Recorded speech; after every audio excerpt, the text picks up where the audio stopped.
Hello, my fellow Americans, and welcome to That Time We Woke Up in a Podcast and Had to Explain Manga, our heated adventures overanalyzing manga that we find interesting. My name is Sam, and it's time for the annual 4th of July episode. This year, we're starting off a new manga with Billy Bat, chapters 1 through 27, written by Naoki Urasawa and Takahashi Nagasaki, and illustrated by Naoki Urasawa. Grab some hot dogs and hamburgers and enjoy the show.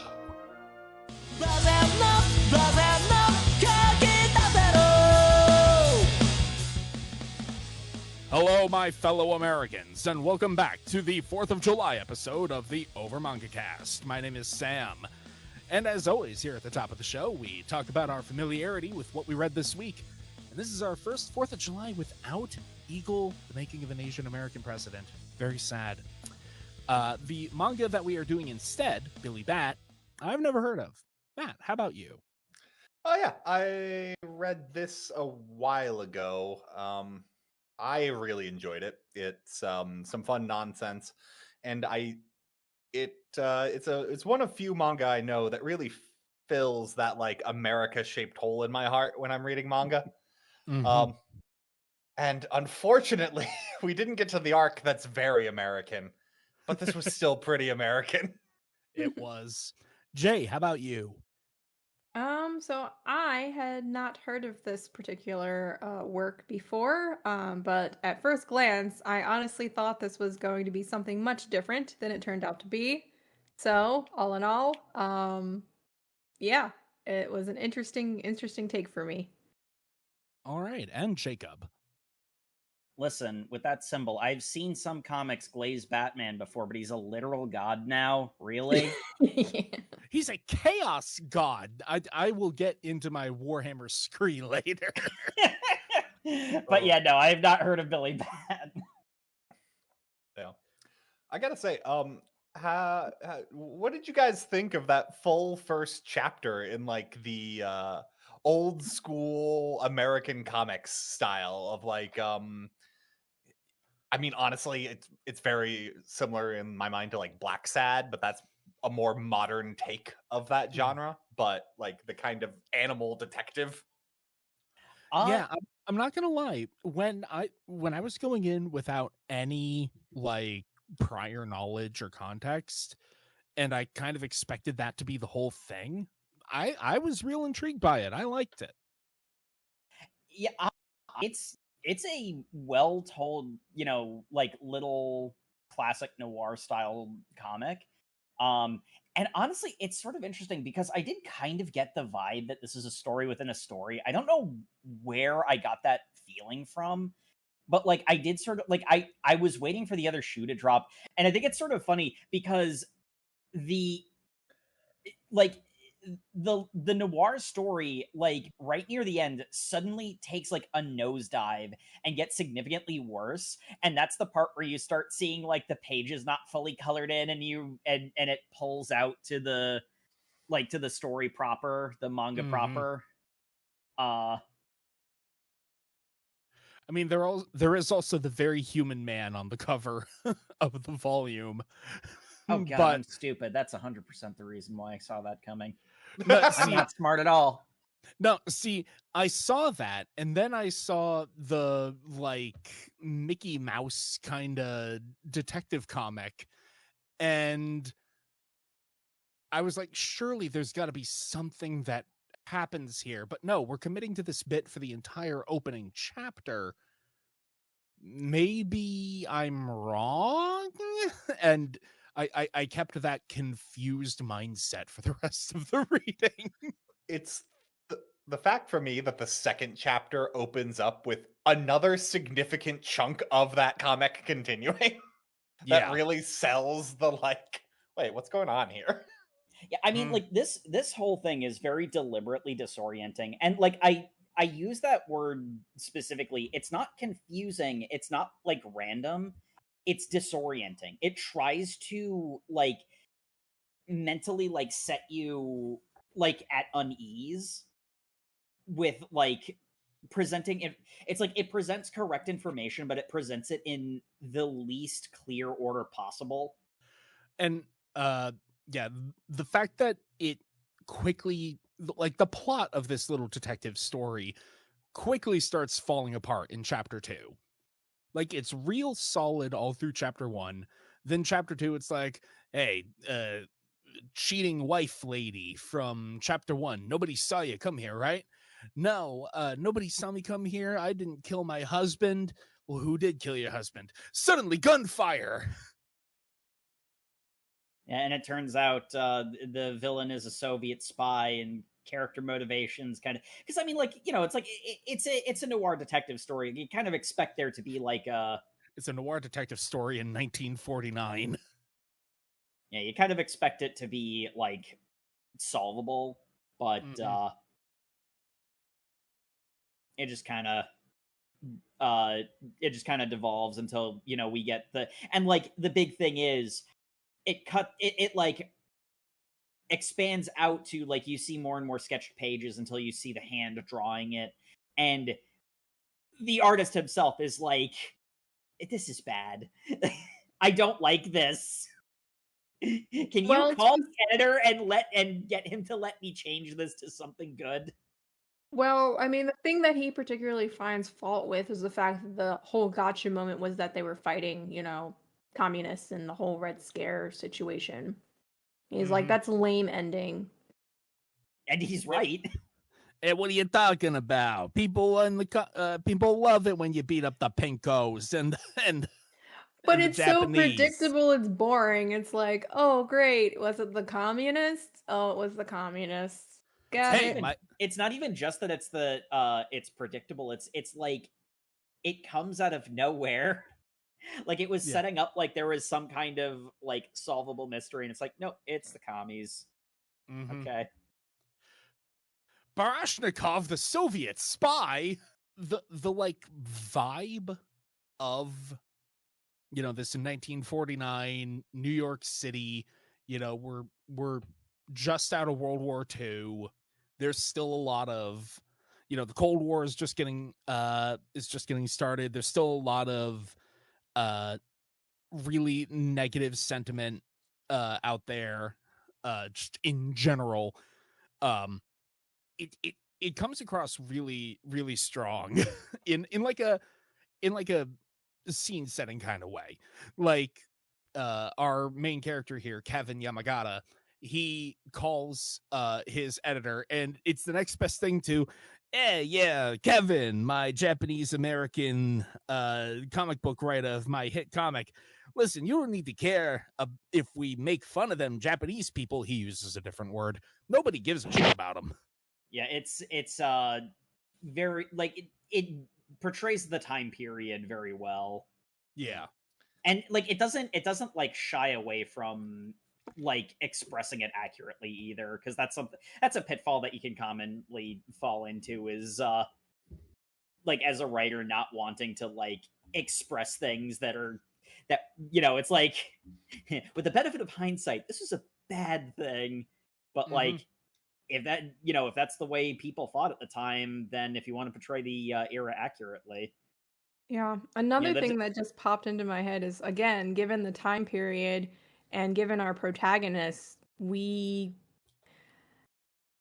I guess, can pretty safely assume that there might have been a chance, not like a potential opportunity. It's not explicitly stated that either we don't know when his father passed. He says that his father was on his deathbed, but I wonder if Kevin was exempted from being in the Japanese internment camps for working with Allied forces. But then I wonder about his mother and other potential family members. Yeah, and like another element that goes along with this is like, we have, this comic book artist is not satisfied with the writing of the project he's working on, and he calls the editor to try to see if something can be done about this. Two police officers barge in, and like, one thing that's really clear is that they absolutely do not respect anybody in that office. Yeah. hey, we're with the police. We need to use your office for a while. You can't just come in here. Actually, we can. I'll call my landlord. We got permission from him. Why are you here? This is the best vantage point of a guy that is supposed to be a Soviet spy. Okay, McCarthy. And then they just start pawing all of the comic book pages against the protests of poor Kevin, who really you're the just guy who draws Billy Bat. I read it every week. Let me get a peek at what the next plot point's going to be. Mhm. Yeah, Oh. no, it's extremely disrespectful. They're just throwing their weight around. Quite literally in the partner's case, because the one thing this manga will love to do is have fat white men exposition to Yeah, because the entire plot comes from this guy where he's like, oh yeah, I saw a comic with a character that looks just like this in Japan. That's impossible. I came up with this character myself. Nah, it's an exact identical copy to a thing I saw in Japan. It was by uses a different word, a Japanese guy. Yeah, it is a little unfortunate that our 4th of July things that ties the two series together is use of ethnic slurs for Japanese people in the 50s. And Japan recovering from World War II. How did that end for them again? Oh, yeah. Oh, What, you mean the ending the recovery ending, or what sure, led to the let's go with recovery? No, recovering from the way it ended. Oh. But yeah, no, all it takes is one cop saying, yeah, I saw this exact same character over in Japan, for Kevin to ship on off to Tokyo. yeah, I love that his whole shtick here seems to be, I was an interpreter, so I'm going to contact the people I worked with and then not actually work as an interpreter, but have the authority to move around Japan as if I was one. Well, he kind of still is. He just is bilingual. So, I mean, he could be whatever he wants to be. Make your own title, man. But, like, he keeps saying, it's like, no, I'm not actually working for the military. Then why are you in a uniform, dude? And, like, everyone calls him out on it, too. I know. He's just in denial. He's kind of just getting pushed through it is the thing. Like, he shows up and they're like, oh, cool, you're an ex-serviceman and you speak fluent Japanese? Cool. That's exactly what we need, because we're going through, like, old war records and everything. Like, you are exactly what we need in the service right now. So put on your uniform, you're enlisted. And he's like, what? No, what? No, I just asked for a sabbatical from my comics publisher at Marble Comics. Huh. Mabaru. I do like how he shows up at the Allied Forces General Headquarters in Tokyo, pushes his way through a crowd, and then gets knocked out right as General MacArthur shows up. What a twist. It actually doesn't matter. General MacArthur barely factors into things. No, they just had to really hammer in that this is the time period during the occupation. That's really what they were just doing. Well, this comic also likes flashbanging you with historical figures. Yeah. Mm-hmm. Sure does. This is gonna happen later too, and it will be strange. You will get whiplash with how much it just does that. A more cowardly author would make up fake names for the historical figures they imply are in a cult in most cases. Well, there's one particular character who is interesting in the Billy Bat universe, and we're gonna have to talk about him eventually. Yeah, but I do like the explanation of why Kevin is doing this, because, you know, he's a second generation immigrant. His parents came over to the US. His dad was extremely poor, like poorer than the dirt that he farmed. And he tells his editor at Marvel Comics that my dad created this invention for agriculture, and then some other guy patented it before him. And that guy became a millionaire, and my dad died poor as poor can be. And the thing he told me on his deathbed is don't take what's not yours. And he has lived by that philosophy ever since. So the fact that he even accidentally copied a character is weighing on his mind so much that he is going on sabbatical, flying out to Tokyo, and is ready to hunt down the creator of that Bat character to beg for forgiveness and permission. You know, that tells a lot about a character's like conviction. Yeah. Yeah, humility, conviction, integrity. Like, I mean, like, and honestly, I kind of love this because it's one of those ones where it's like Kevin is a very, like, it's very clear he's introduced quickly and efficiently. We know what kind of a character that Kevin is, like, right from the start. And he sticks to that characterization, but there is one moment later that I really like because it's such a human moment where he will break that characterization in the most natural way. And that's one of those ones where it's like it's a very hard thing to do, but like when you're characterizing somebody, like a character in your story, it can be easy to turn them into a caricature. And because Kevin is such a hard on his sleeve, very easy to understand tropey character, it would be super easy to do that. But and it's sort of funny because he's clearly the protagonist, but in some ways he's also kind of not that important to our reading section because it's going to tell its story in a very strange and unique way. Like I've seen this sort of style of storytelling before, but it's one of those ones where it's like it's gonna warp your brain. He is the protagonist the same way Nick Carraway is the protagonist of The Great Gatsby. Yeah.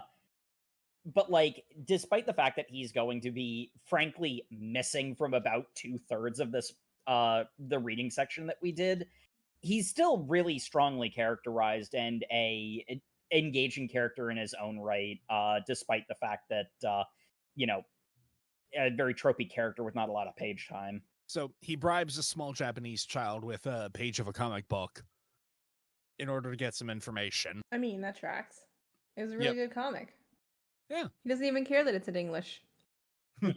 That's the beauty of comics. And we are introduced to Kevin's service buddy, Charlie. I think he's Japanese American, or maybe he's full Japanese, I'm not sure, but he works for the occupying forces, and he is like the personal secretary to the president of a big important company. But he's also like, oh, good, good, Kevin, you're here. We need you for interpreting these really ancient texts because the censors have been going through and trying to figure out all this like ancient Japanese literary history and burning the things that they don't like. So the previous government was explicitly doing that, and whether or not we're doing that, don't think about it. Don't think about it. I mean, there's always the assumption that, yeah. I mean, I carry around the assumption. I like that this manga is very respectful of your time because you know what type of manga you're reading at this point, which is like, man, some creepy shit is going on and we got to get to the bottom of that mystery. And right off the bat, chapter 3, we've got Charlie going like, yeah, the G8Q, man, they're looking for this like old manuscript with like some kind of weird bat symbol. Don't know what that could be about, but whatever. And like Kevin doesn't really pick up on that being weird, but the audience who has like more meta knowledge is like, oh, we're getting down to brass tacks. Okay. Yeah. I just love the only reference to like these ancient texts, these like these like books on secrets of ninjutsu and legendary martial arts. And I'm just like, well, damn, now I'm interested now. Naruto was real, guys. It was real. They had powers.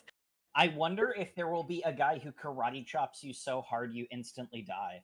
That would be really cool if that happened in this very grounded manga. At least so far.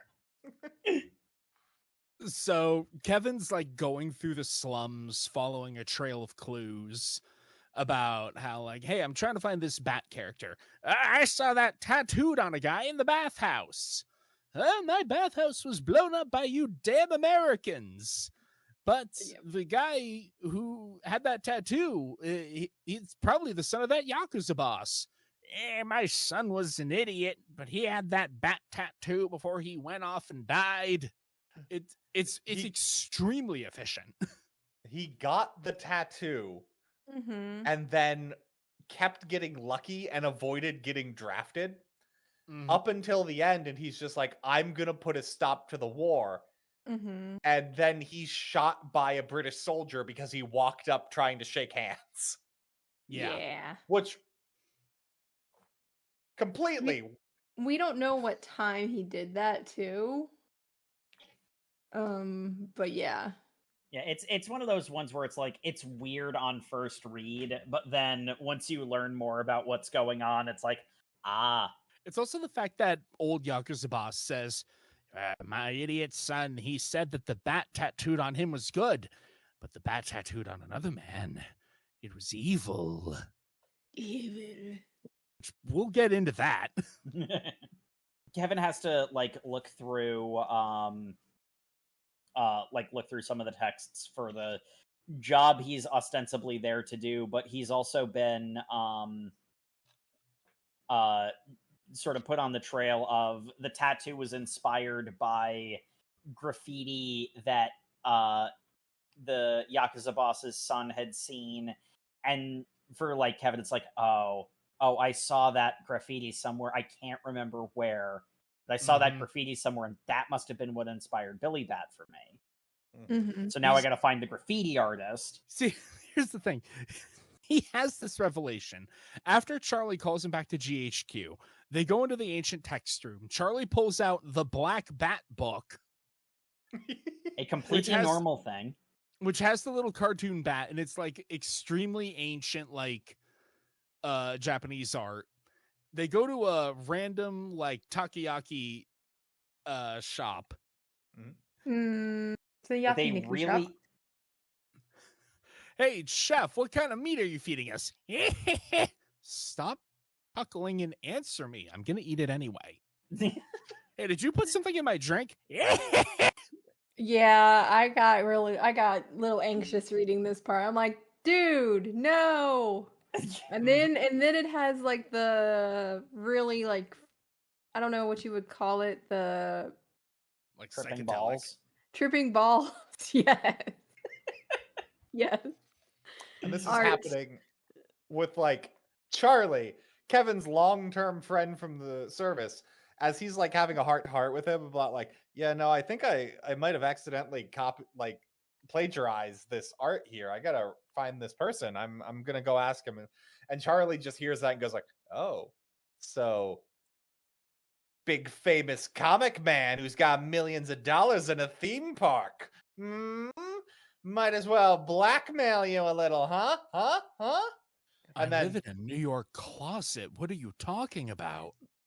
Yeah, and that's why I'm like, I don't know if this is an actual conversation or if he's literally hallucinating. Or if he's tripping balls.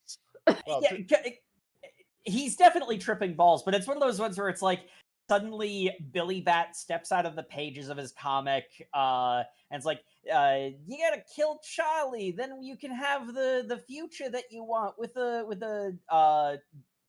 a Kevin land.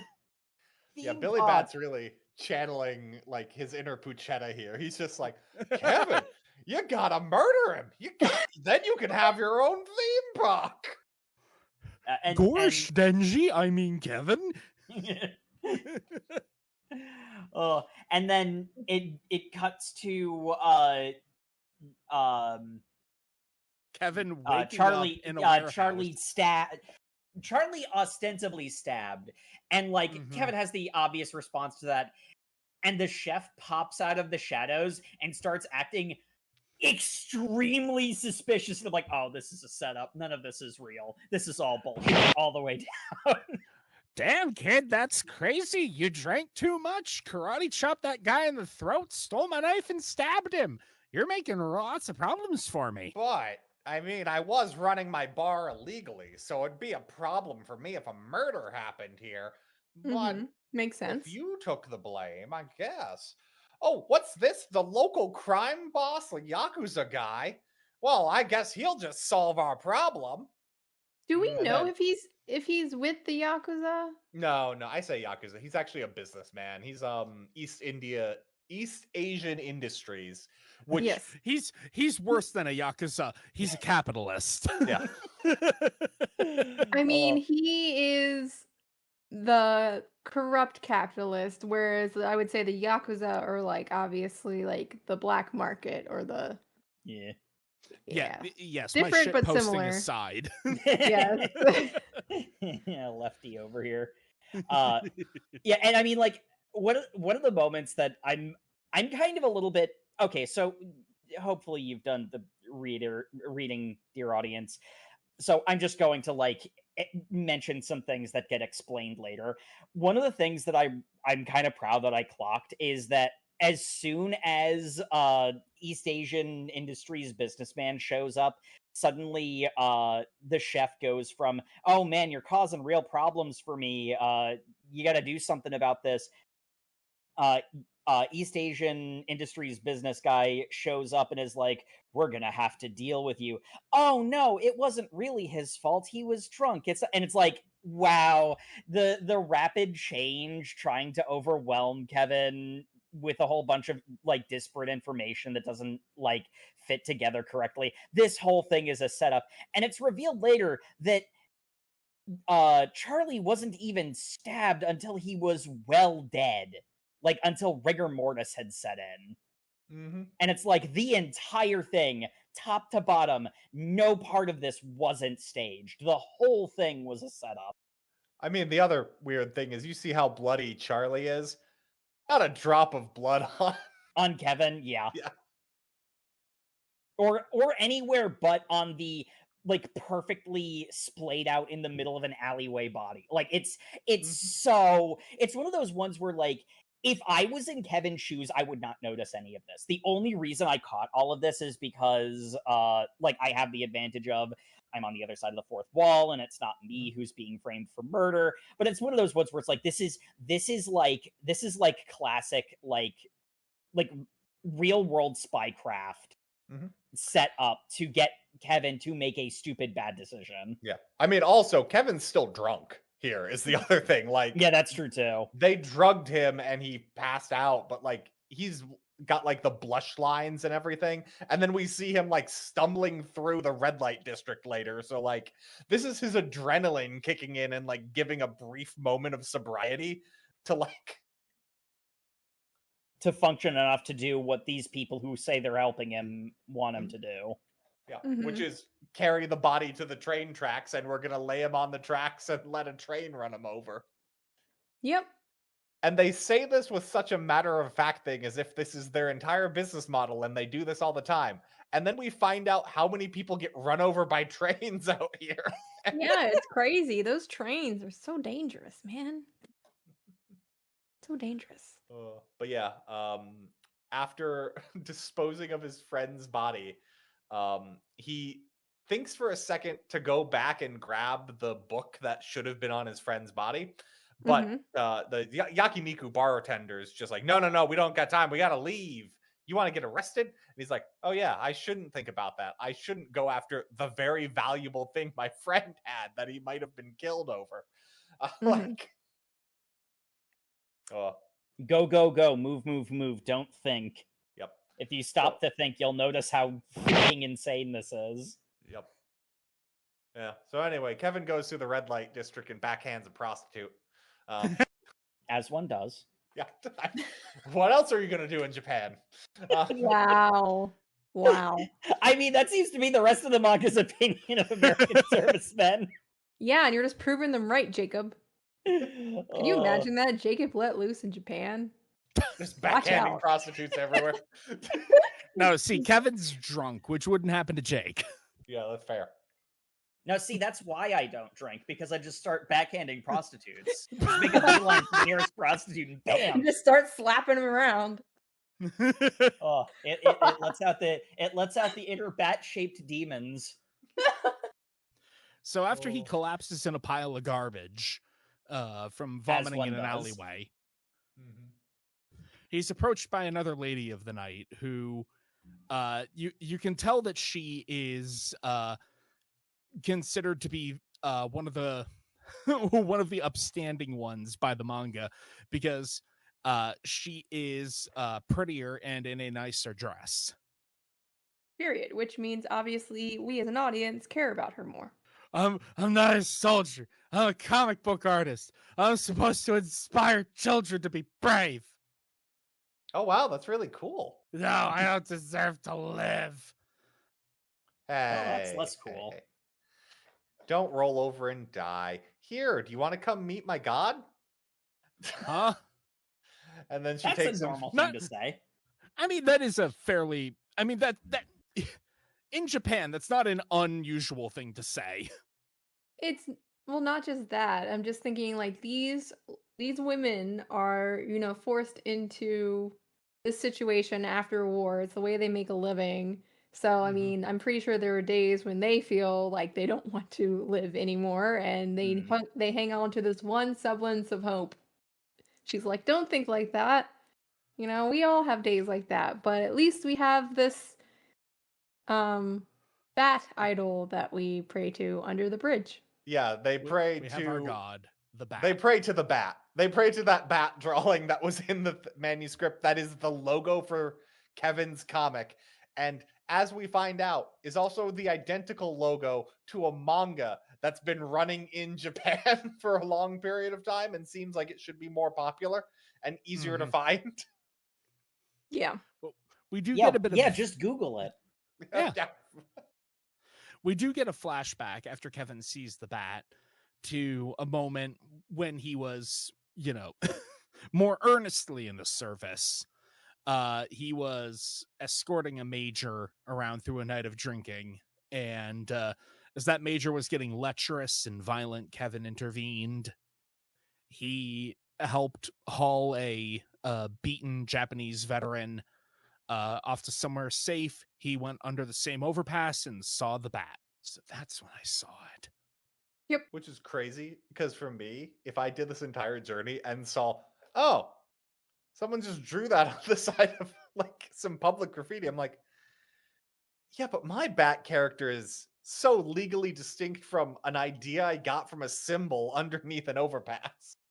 Yeah, because notably, this symbol, it is just like imagine the Batman logo, but with a cartoon phase. Yeah, Mickey Mouse doing the :3 and one of those little kawaii fangs. So you would almost not fair, have to imagine the Batman logo because it is almost identical to it. So Yeah. to be fair, Kevin may have come to the conclusion that it was just a bit of graffiti, a random symbol okay, so the weird thing is it's in this ancient text as they keep referring to it. So it's like there's that element that's like why is such a modern looking like freaking toyetic logo in something that like the backdrop is like very traditional Japanese art, but it's like he might have come to the conclusion. Mickey Mouse. He might have come to the conclusion that this is just some graffiti and he doesn't need to track. Like, honestly, I could see Kevin being like, "No, I got to track down the graffiti artist and get his permission or whatever." But like, maybe he would have like come to the conclusion that like it's fine. It's a symbol that inspired something. It's fine.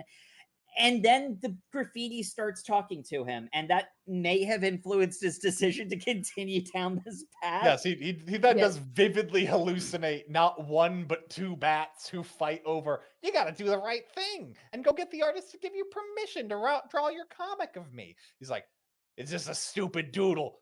Plagiarism is a human right. Also, murder's cool all the time. But don't. I'm gonna go run that guy over. Don't tell a soul. And Kevin wakes up in his bunk. Yeah, and of course he's being summoned by some official looking men who want to ask him a few questions. They're just in his bedroom. He wakes up. He goes from underpass to in bed, wakes up, and there's two guys there. Like, Yeah. This is Captain Finley. I'm Smith. Please come with Smith? us. You're coming with us. Then he goes into the Matrix, obviously. Oh. This may be my favorite interrogation scene we've ever read for the podcast. It's Because pretty great. these two guys clearly don't give a shit about solving this mystery. Yeah. Hey, where's your friend Charlie? He's been missing since yesterday. Didn't he get into an accident? What the hell are you talking about? I heard there was an accident. Never mind. That's actually not what we're here to ask about, but whatever. Yeah, he was supposed to meet with the president of the Japanese train network this morning, but he missed his appointment. Yes. You know why he might have done that? People said he was out drinking with you at a bar. Where'd your friend go after that? I don't know. No, he confesses. He's like, it was my fault. And then like Billy gets in his head and is like, don't talk. Don't be a snitch. Don't tell a soul. You didn't do anything wrong, Kevin. You went to a bar, you got drunk, you fell asleep, Charlie wandered away. We have witnesses saying he did that all on his own. Also, So he was a where's- communist. Also, he was What? a communist. Yes, yes. So where's the text? The what? The text. The ancient text lightning strike in the background. I don't know. Okay. Which at this time is true. I think. Yes. No, Well. Jacob, you're right. It can be the most cloudless blue sky day. The ancient text. Da-da-da! So Yeah. that was a weird interrogation. I also like, okay, so one thing I gotta say, the expressions in this manga are so good because like the people who, like the guy who asks about the ancient text has this like soulless 1,000-yard stare.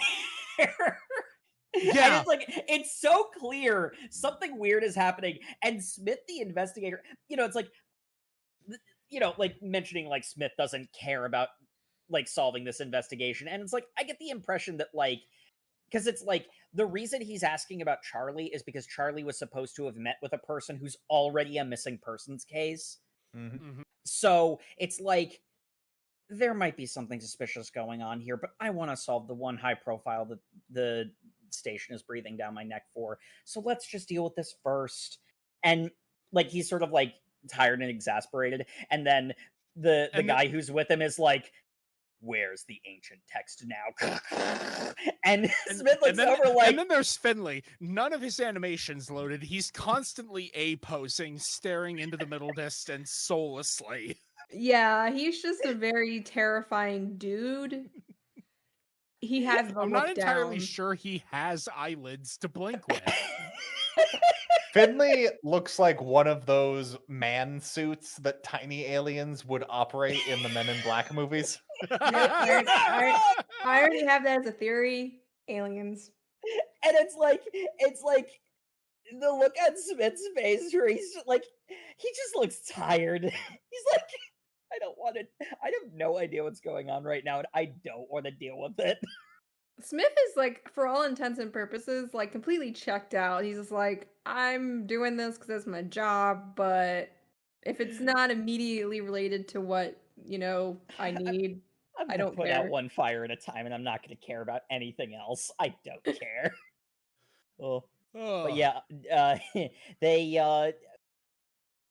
it's like obviously Kevin is hyper suspicious because he was framed very well, but they're not looking at the thing he was framed for at this time. So it's like when he plays dumb about everything, it's like, okay, fine, we'll ask somebody else. And they let him go to ponder the situation. And so Kevin has to get back on the trail of finding the original creator of the Bat character. And, after I read through chapter 1 and then chapter 2, and it's like, oh, I guess the extremely human man on the cover is important. What was the synopsis of this again? Guy discovers that he accidentally plagiarized and is on the hunt. Okay, so I guess we're going to be hunting for this guy for, I don't know, at least 12 chapters, maybe. Chapter 6, he finds the guy. And that was Almost the point. immediately. And that It's was a the point good where, thing that it's not going to go completely off the rails from here. and that was the point where I went, there's at least another 150 chapters in this book. How and why? And boy, howdy do we find out. But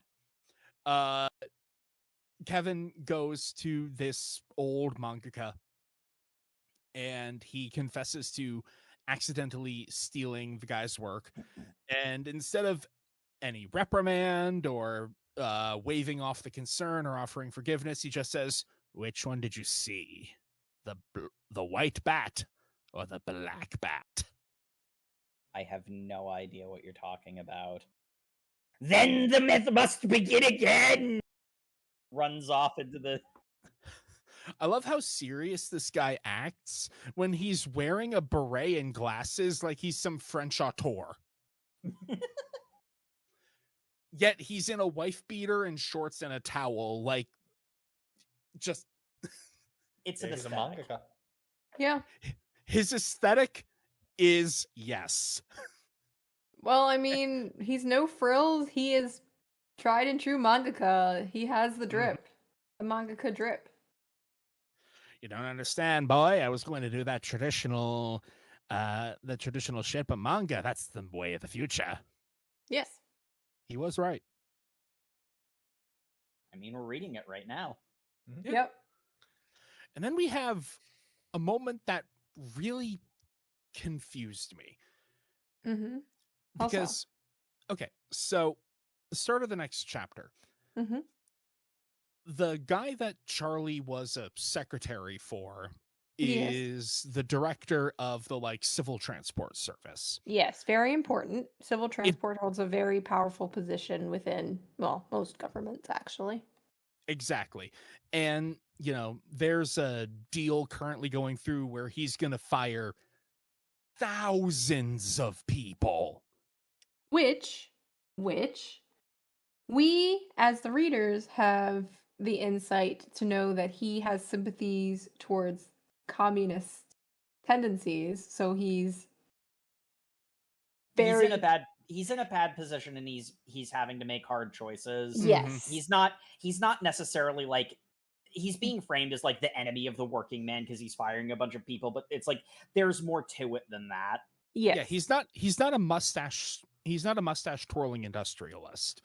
No. And that's extremely obvious as we open up this next chapter with him being driven around by his private chauffeur in his government-owned car going like, "Oh, I should have gone to that place. Do you want me to turn around? No. Go to this other place. It's not open yet. Then keep going straight and we'll go to this other place. Now, I don't think they're open until 10 o'clock. I'll go to the bank then." And it's just so airheaded and meandering. It's 2 whole pages of him looking like a disinterested discount Hank Hill off Temu. Being like, "I don't know where I'm going. I don't got places to be." "Sir, it's 10 o'clock in the morning and you're an important government official. Keep driving." I see, here's the thing. I kind of get the impression, I wonder if the bat was talking to him. Is The the bat- thing. Possibly. Because it's like it's one of those ones where he has a bit of an airheaded vibe to him, but he also, it's one of those ones where it's like, if you just look at his actions, he seems airheaded. But again, the expressions in this manga are excellent. Like he's not staring off at nothing. He looks like he's focused on something that no one else can see. And like it's like, okay, I've got to do this thing on this timeline. Sir, that timeline doesn't work. Okay, well, we'll rearrange it this way. We'll do this instead.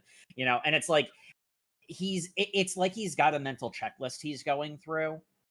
And like on first blush, it seems like he's just wandering around aimlessly, but like especially with the context of like the rest of the story, it starts to look like the actions of other characters. Mm-hmm. And whilst Kevin is Desperately trying to get anything out of this old sensei. The transportation guy heads into the bank and is never seen again, at least not in One Piece. Yeah, and the fact that his chauffeur is just kind of idling around, it's like, oh yeah, I'll be a few minutes, just wait here. Okay, sir. And he's just waiting there, leaning against the car, waiting for his customer to come back. The radio's on. And in other news today, President Shirayama was considered a missing person today as he was driven away in a public car and never seen again. And the chauffeur has a look of raw panic on his face as he's like, what do you mean he's a missing person that was never seen again? I saw him 20 seconds ago. Yet the interesting thing is that is one interpretation of the timeline. The other alternative is everything that we saw of the president happened literally days before Kevin's stuff. And I think some of the other parts of the manga imply that, but it's presenting it to you as if it's happening contemporaneously. And what the driver realizes is the president had to be somewhere very specifically at 10 o'clock sharp. And he's waiting and he's waiting. And he kind of like, the driver is spacing out, not really thinking about it. And then he looks over at the clock and sees that it is 10 o'clock sharp right now. And he never came back. And it's one of those ones where like, that's sort of like the point where it's like, wait a second, this can't be happening at the same time with Kevin's stuff. The exact sequence of events is really, really weird because the implication is that, again, I'm gonna talk about a lot of stuff because it's easier to explain this chronologically. If we try to do it in the order that the manga does it, it will confuse you because it's literally trying to. But the way that it is implied in the way it's presented initially is Kevin goes out drinking with Charlie's dead body. Kevin takes the body of the train track with the chef guy, then goes back home or goes back to the base, wakes up and is interrogated. Then immediately afterward, he goes back to the graffiti, and then immediately after that, he finds the original mangaka. It's going to be stated later that days have actually passed somewhere inside that space. Yeah. And it's one of those ones where the way that the manga is presenting the timeline to you at first blush is that all of this stuff is happening both contemporaneously and like directly concurrently. But we know that can't be true because Charlie died several days prior to when Kevin hears about the missing president on the radio. And that already is like 2 days after he disappeared. Yep. So none of the way that the timeline is being presented to the audience is correct. And honestly, I think that's what happened. I don't know for sure. It is deliberately confusing. I think I accurately conveyed what happened, but please, somebody correct me if I'm wrong, because I don't know. I'm confused and scared. Yeah, there's time is an illusion. Is what I think this manga is trying to tell me, especially considering what the bat does later. I mean, we basically get a pretty good theory from the mangaka right here. It's like time is not a river. It's not a flat circle. It is a boiling lake where moments rise like bubbles. Yeah, and the manga is portraying that idea very well with the way that it messes with the progression of time. Mm-hmm. Yeah, because as Kevin talks to Zufo, I believe is the mangaka's name. The mangaka basically explains, how did you learn to draw? You copied what someone had taught you, right? Well, how did that person learn to draw? And that person on and on and on. And who was the first person to draw the first thing? That person copied the cave painting that was the bat. And I'm like, what the fuck?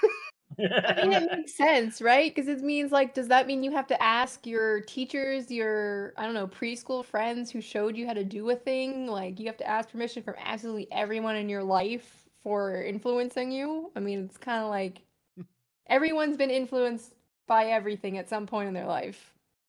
It's like, and yeah, okay. I understand your initial lesson of there's nothing new under the sun. We all stand on the shoulders of giants. But what's this about a cave painting of Bat? yeah, and that kind of gets to the bit deeper where we start getting into the Cthulhu Fhtagn nonsense, because what the mangaka is implying here is that the bat is a cosmic symbol that transcends humanity. And the manga is going to reinforce this.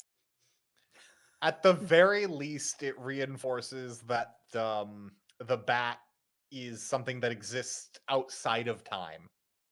Yeah. It has always existed and it will always exist. Yeah, and whilst Kevin is worried about, like, you know, taking the livelihood of another artist, which, you know, I mean, like, fair concern, you know, Kevin's a good person, he's a good guy, so, like, it makes sense that, you know, it's like, it's very in character for him to, like, be like, I don't care if it's just graffiti, I've got to, it's like, oh, wait, this actually is a manga, I need to ask for both forgiveness for what I've already done and permission to continue if I'm going to continue.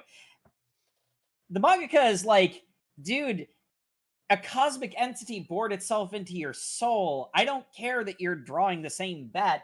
I didn't invent this either. I have been infected by the madness as well. I just want to know if you have the good bat or the evil bat in you.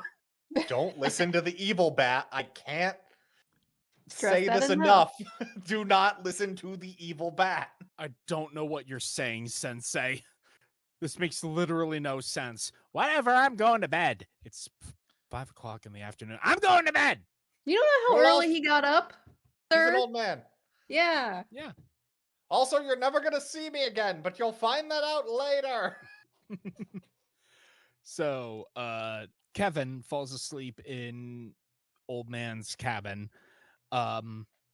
He wakes up to find a note addressed to him, addressed to his Japanese name of Kinji, which means rich man. It was his late father's hope that Kevin would not suffer from the crushing poverty that he did. Yep. And the note just says, take this manuscript and run for your life. And it's one of the Bat Boy mangas that the sensei had been drawing. Which, you know, I was so locked into the like very mundane conspiracy mystery of all this, right? This was the first moment that started feeling Cthulhu Fhtagn. Because the Adventures of Bat Boy manga predicted a train getting derailed by covering up the murder of the transportation minister president guy's body getting annihilated by the train. Running over the transportation minister's body and the mass death train derailment are two separate events, both predicted by the manga. Because Kevin wakes up, reads the manga, sees Bat Boy as the conductor of the train going, did we just hit something? Cut to some police officers in the pouring rain about to vomit saying, oh my God, it's President Shiroyama's body. He was run over by a train. They could only identify him because his pockets were full of his business cards. Yeah. Well, his injuries were so extreme, we can't really determine the cause of death. Was it suicide or homicide? I don't know, Smith. I, Autopsy Man, am going to be extremely suspicious and definitely am not also infected by the Cthulhu Fhtagn bat. I'm definitely not a Japanese communist and or a cultist of the bat. Maybe both. He's probably both. So what makes you think that it was a homicide?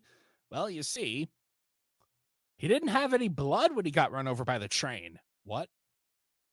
Yeah, body totally drained of blood. So are you saying a vampire? No, just he didn't have no blood. Vampires.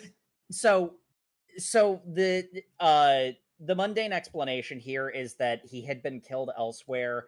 The blood had been drained as a way of obscuring evidence. I do actually kind of like one thing that they end up doing. So again, time is weird in this manga, so we're skipping around a little bit, but I think we're actually presenting the information in actual order. So there is a witness to the transportation minister, like that Dying. incident. And it's the bar owner. Yeah, it's the chef from before, and this is actually the part where it starts really revealing that the order of information that has been presented to the audience is so misleading. It's basically a lie, because this is the part where it's revealed that the chef says that he saw Kevin and somebody else, I didn't see his face, transporting the minister's body to the tracks. And that's why there's suspicion of murder. In some sort of improvised stretcher that looked like a steel drum cut in half, which could explain the oil all over the minister's clothes. Except the truth is, somebody else mentions another body was found run over by a train, and that was actually Charlie's body, which had been days before. And that's the part where you realize, wait a second, none of that timeline matches up the way that the manga presented it up to this point. And so, like, at this point, like, clearly there's some kind of conspiracy, whether it's supernatural or not. At the bare minimum, we are in Kevin's head in that he is completely, like, disassociated from reality because what he's dealing with is so bizarre and so concerning. But the other thing that I kind of like that they do is, after the interview, one of the guys doing the autopsy mentions, well, it was raining the night that the minister got run over by the train, and the lack of blood may have been it just got washed away. So it's like, here's this, like, it's getting more Cthulhu Fatagan, it's getting more Cthulhu Fatagan, it's getting more Cthulhu Fatagan. Oh, wait, here's a mundane explanation. The manga won't let you sit in a space where, like, you feel like you know what's actually happening. But because of the order it presented in the information to you, you know, at the very least, there's definitely some kind of conspiracy going on, because that chef guy, he is not a civilian. He is tied into this in some way, because there's no reason he would be throwing Kevin under the bus for a murder he wasn't even there for. Instead of the murder he actually was involved in several days prior. Like, none of that makes sense unless there's more going on than what is being mundanely presented. So that mundane explanation must be wrong. Yeah, you also have the fact that they really only identified the body because it was wearing his trademark coat and his pockets was stuffed full of business cards that said his name. Which is interesting. No blood, so can't DNA sample the blood, and this is probably not doing a lot of that back then anyway. Exactly. Well, they might have had DNA for, but not for other tissues. I don't know how old that is, but he's impossible to identify. Like, the dental records are not going to give you anything. Fingerprints are all mangled. Though the thing that's interesting is, now, again, this manga is intentionally obfuscates almost all the information it gives you. I do believe they also find Charlie's body at some point. Yeah. In addition to the director's body. So, like, it is interesting that you mentioned they only identified the director by the clothing having the business cards in it. But again, the order in which the information is presented in this manga is all discombobulated. So, which was the death that happened several days ago? I don't know any of the order of events here, is the thing. Me neither, which is a problem, because Kevin wakes up, reads the manga, and it's President Shimiyama's murder. The manga is just that murder. He follows the directions of the manga to a particular place where he sees Kurusu, the the capitalist, Yes. the Japanese industrialist, who apparently is on that Naruto timing because he's like, "Why are you hiding over there? I thought I passed my stealth check. No, I've teleported behind you." Oh. Though actually, I mentioned there was a really cool moment of characterization for Kevin, and it's actually immediately before he goes to see the East Asian Industries guy. He's like, "This is all too much. The manga predicted the murder. I have no idea what's going on here. This is so over my head. I still think I killed my friend. I need to fix this. I need to turn myself in. Police, open up!" And he jumps out the window. It's like that's such a natural reaction of, it's like Kevin is established to be a good person, straight shooter, like honest person. And he has resigned himself to turning himself into the police. And then the police start banging on his door, and he reflexively just runs. He dives out the out a second story window. And then I love the police officer just casually talking to the owner of the hotel he's staying at, and she's just like, "Oh yeah, no, nothing weird going on here." So there was like no urgency for him to leave. He just did it. He just reacted, like, because he's in adrenaline mode. He's in panic mode. He's not of sound mind right now. Yeah, it's one of those moments where it's like I want to call it out because it's like it's ostensibly an out of character moment, but it's a very natural, realistic out of character moment that makes Kevin feel so much more alive. As like, this is something a real person would. I'm going to turn myself in on my own terms. But no, he's gotta go fail his stealth check with Industrialist Man, and it's gotta get weird. It's gotta get even weirder.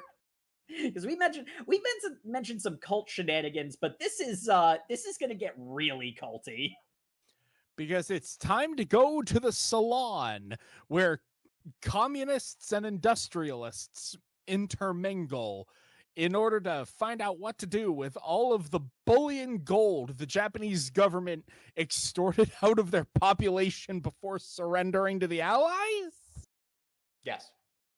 Among other things. Among other things. Sam, you seem so surprised by this. Yeah. This is high-level politics, Sam. High level. No, I'm not surprised by it. And that's the thing that worries me.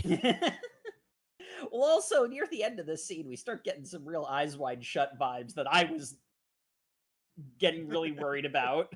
If Eyes Wide Shut was more, stabby? Yeah, pretty much. I mean, there are people getting stabbed with something in that movie. But Kurusu is like, all right, where should we murder him? This place or that place? And seemingly with nobody reacting, a guy just walks up and says, "Hey, buddy, old pal, long time no see. I'm just going to borrow my guy here for a minute. We're going in the elevator later." Yeah, and he was being a friend. As you know, I see my friend is in trouble. I'm going to help him out. I don't necessarily know him that well, but yeah. Actually, wait. Kurusu and none of his thugs even react. They just let Kevin get yoinked right out of their I have to possessions. point out the little wordplay here is he doesn't call him he calls him Kurosu, which means killer or killed, instead of Kurusu, which is his name. Wait, and in flipping through this, I realized we're skipping over a rather important detail, because Kurusu was like, "You have also been touched by the Cthulhu Fatagan bat. Were you touched by the white or the black?" I still don't know what that means. What are you people talking about? And that's when he's like, "Oh, well, in that case, we're going to have to go murder you. Are we going to murder him in murder room A or murder room C?" Oh, and then yeah, so the random guy who just gets him, by the way, like that's a Japanese politician. That he is like the Yeah. business cabinet liaison to the prime minister. So it's very like Alexander Graham Bell just walked up here. Is like, my good boy, we're deep friends. Let's get in the elevator together. Oh yeah, my name's Jiro Shirashu. A thing you would know if you attended primary school in Japan. Oh. I'm not saying that to take the piss. I'm saying that, like, what the fuck do you mean? This historic political figure just saved our main character's life. This manga likes flashbanging you with real world figures. This isn't even the one that hit me the hardest. Yeah, we'll get to that. But Kevin runs. He goes back to the Shrine of the Bat, I suppose, in the underpass, where he finds the pretty streetwalker with a real shiner on her eye. And they have a Titanic moment. Draw me like one of your French girls. Yeah, she takes him back to the apartment that all of the ladies share. All the ladies of the night share. She strips herself naked and says, draw me to be beautiful, even if I am tainted. And he says, you are beautiful. You're not tainted, as he starts drawing her. I'm only beautiful because the moon is beautiful. No, the moon is watching over us.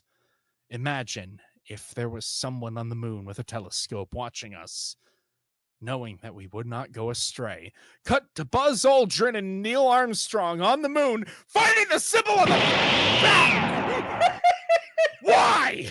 We were having a sweet emotional moment, and then the bat's on the moon! Volume 1 end. I think Sam's got some emotions about the bat. Why is it on the moon? Why is it on the moon indeed? It's strongly implied. Almost, I think, explicitly said that he has just been banging this prostitute for multiple days while he's trying to lay low. They do wake up on the same cot. I don't know. Matt and I are at odds here, just because I don't know. It just seems like this is a shared room space with like multiple women. I assume that he's just being considerate of the fact that other people don't want him, who doesn't know them, like in their space. I don't know. I don't really care either way. So later she does explicitly say, like, I've got to go out and earn some money. I can't just spend all day playing around with you. Well, they're talking about like his comic and everything that she's reading, by the way, that she's not supposed to be reading. Yeah, she was reading the prophetic manga. The thing is, it's deliberately vague. I'm pretty sure I got the impression that they were sleeping together, but it's done in such a way it doesn't really matter. Like big whoop. The big thing that is sort of like the crux of this, and why you would even want to litigate that in the first place, is the relationship between the two of them. You know, it's like, what kind of relationship do they have with each other? What do they mean to each other? But it is really strongly implied that, like, it was as intimate as it could be. Yeah. So like they care for each other is as far as it needs to go. Yeah, but I mean, like, it's very much the case where this manga never just gives you answers. You know, it doesn't even tell a story in chronological order. It deliberately will pop back and forth in time as it as it wills. I could honestly genuinely see some kind of a twist where they actually weren't sleeping together and that mattering. Or literally the exact opposite. I could see either one. So it's like, my impression is that they were. But yeah. I don't trust anything that this manga tells, much less implies. Cut to a police officer interrogating the old mangaka. Man, Pops, today's gonna be a real hot one. What's your favorite kind of shaved ice? Uji Kentucky style. That's literally the only thing you've ever said to me. It better not become plot relevant later. Anyway, why'd you draw that bat on the regional governor's office? On the mansion of the wall of his officer. home. The next part just came to me. Cthulhu Fatagan. Cut to Finley on a beach like he's in a Heinlein novel with a whole bunch of sexy ladies in swimsuits splashing Woohoo! at each other for his pleasure. I mean, I don't think the other pargoers of the beach are there for his pleasure, but sure. The one woman directly next to him is definitely in a sexual Yes, but relationship with him. I don't care about that. I'm talking about the other people on the beach. Smith walks up and says, "Wow, you really hired a geisha to come out here and fan you, huh?" Why wouldn't you? If you had the money, absolutely. Oh. But yeah, So this, anyway, this manga's favorite activity of two fat white men explaining plot vaguely at each other. Yep. yeah, this You is might even say these guys are in their own way friends. I sure. don't know. But yeah, this is honestly the part where it becomes clear, like some of the stuff I mentioned about like the timeline not matching what the like the way that the manga presented it to us. Like the manga was so like deliberately misleading that it basically lied about the timeline. But, but it's like the other thing that ends up happening is we get a leading question from Smith, and Finley just takes his glasses off, and he's got that 1,000-yard stare. Like, Jesus Christ! Just what does that text contain anyway? I will kill you. Anyway, the mangaka is getting interrogated, and he basically just does the thing he was doing to Kevin earlier, which is not answering any actual questions, just saying vague eldritch horror stuff about the nature of art and the bat, and how his old body and his pen are too slow to convey what is going to happen, the history that has already been foretold he can write out. Mm-hmm. He was Mhm. too slow. He had drawn something only the night before it happened now, and now it's going to be too late for this next one. Mm-hmm. My pen Yeah, speed is too slow. I've No had good, no I've had good, days no like that. good. I've had days like that. I get you, buddy. It's really good, like Lovecraftian. The Rambling. entire reason humans invented light, it was so they could conquer their fear of the darkness. But didn't they know by inventing light, they just allowed the darkness to grow stronger? Then Finley, with his like 9-yard stare, that ancient text is darkness. And I'm like, Xehanort vibes going on here. See, my favorite part, we didn't mention this before with the original introduction of Sensei, but he said, humanity is evolving through art. We take a 3D object and we make it 2D. Look, with just a few strokes of my pen, I have created this thing on paper that exists in our 3-dimensional world. And the poor policeman is just like, you can see the future with your manga. Tell that second generation Japanese manga artist to go to America. He's the only by doing that will the world be saved. What? Cthulhu Fatagan. Cut to Kevin getting some new boots. I got new boots. Stolen That's from another New shoes on, customer. and suddenly everything's right. Yep. Then cut to Finley just terminating his way through a Japanese police station. Yeah. He I doesn't swear this even guy. kill anybody, but it gives off the aura of him just capping fuckers. I love the scene where he's just like, "Do you speak English?" to the guard at front, and the guard clearly doesn't speak English, and then he just walks past the guard and speaks in Japanese to the chief of police. Yeah. That's just a power play right there. It's like, That's a moment. Gomenasai.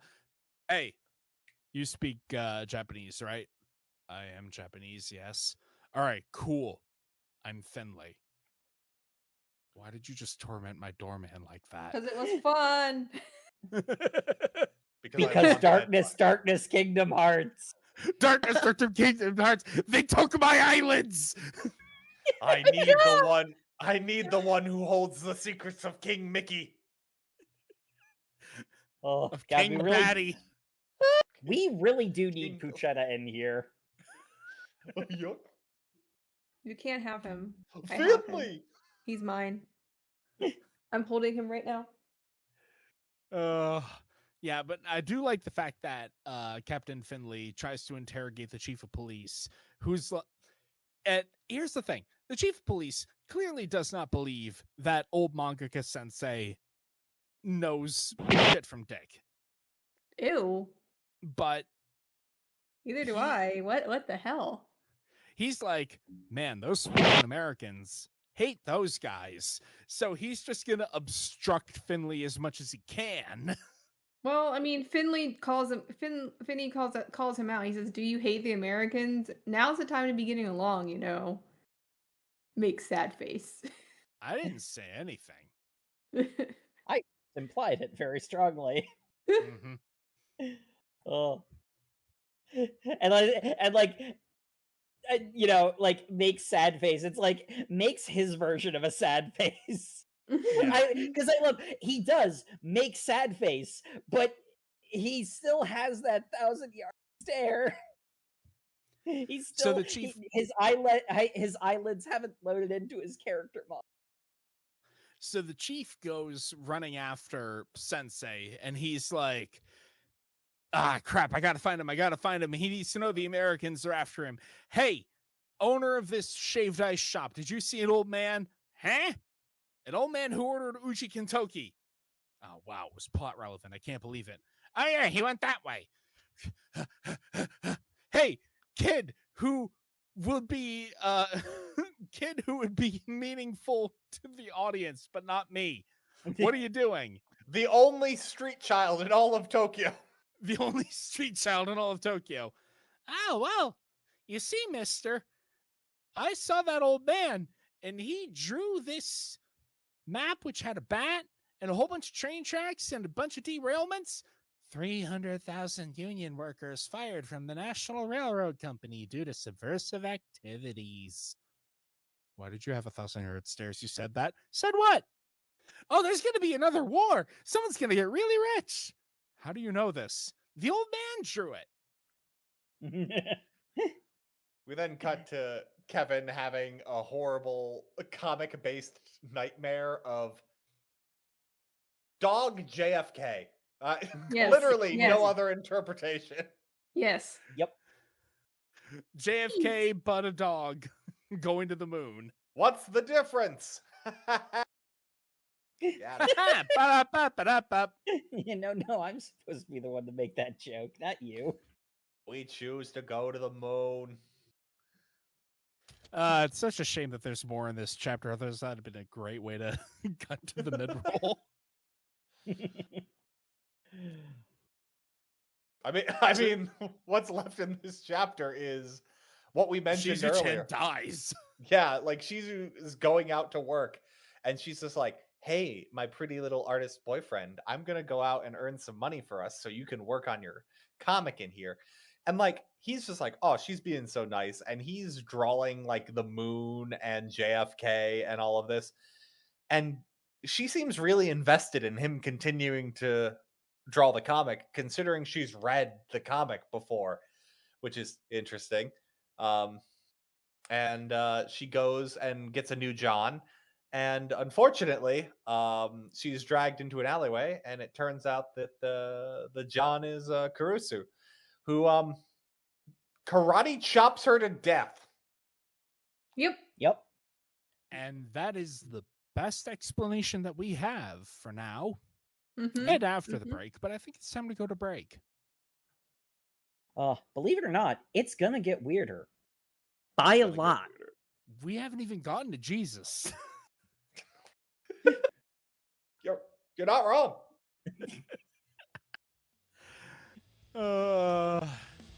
Enjoy pretending that that's a non sequitur. We'll see you after the break.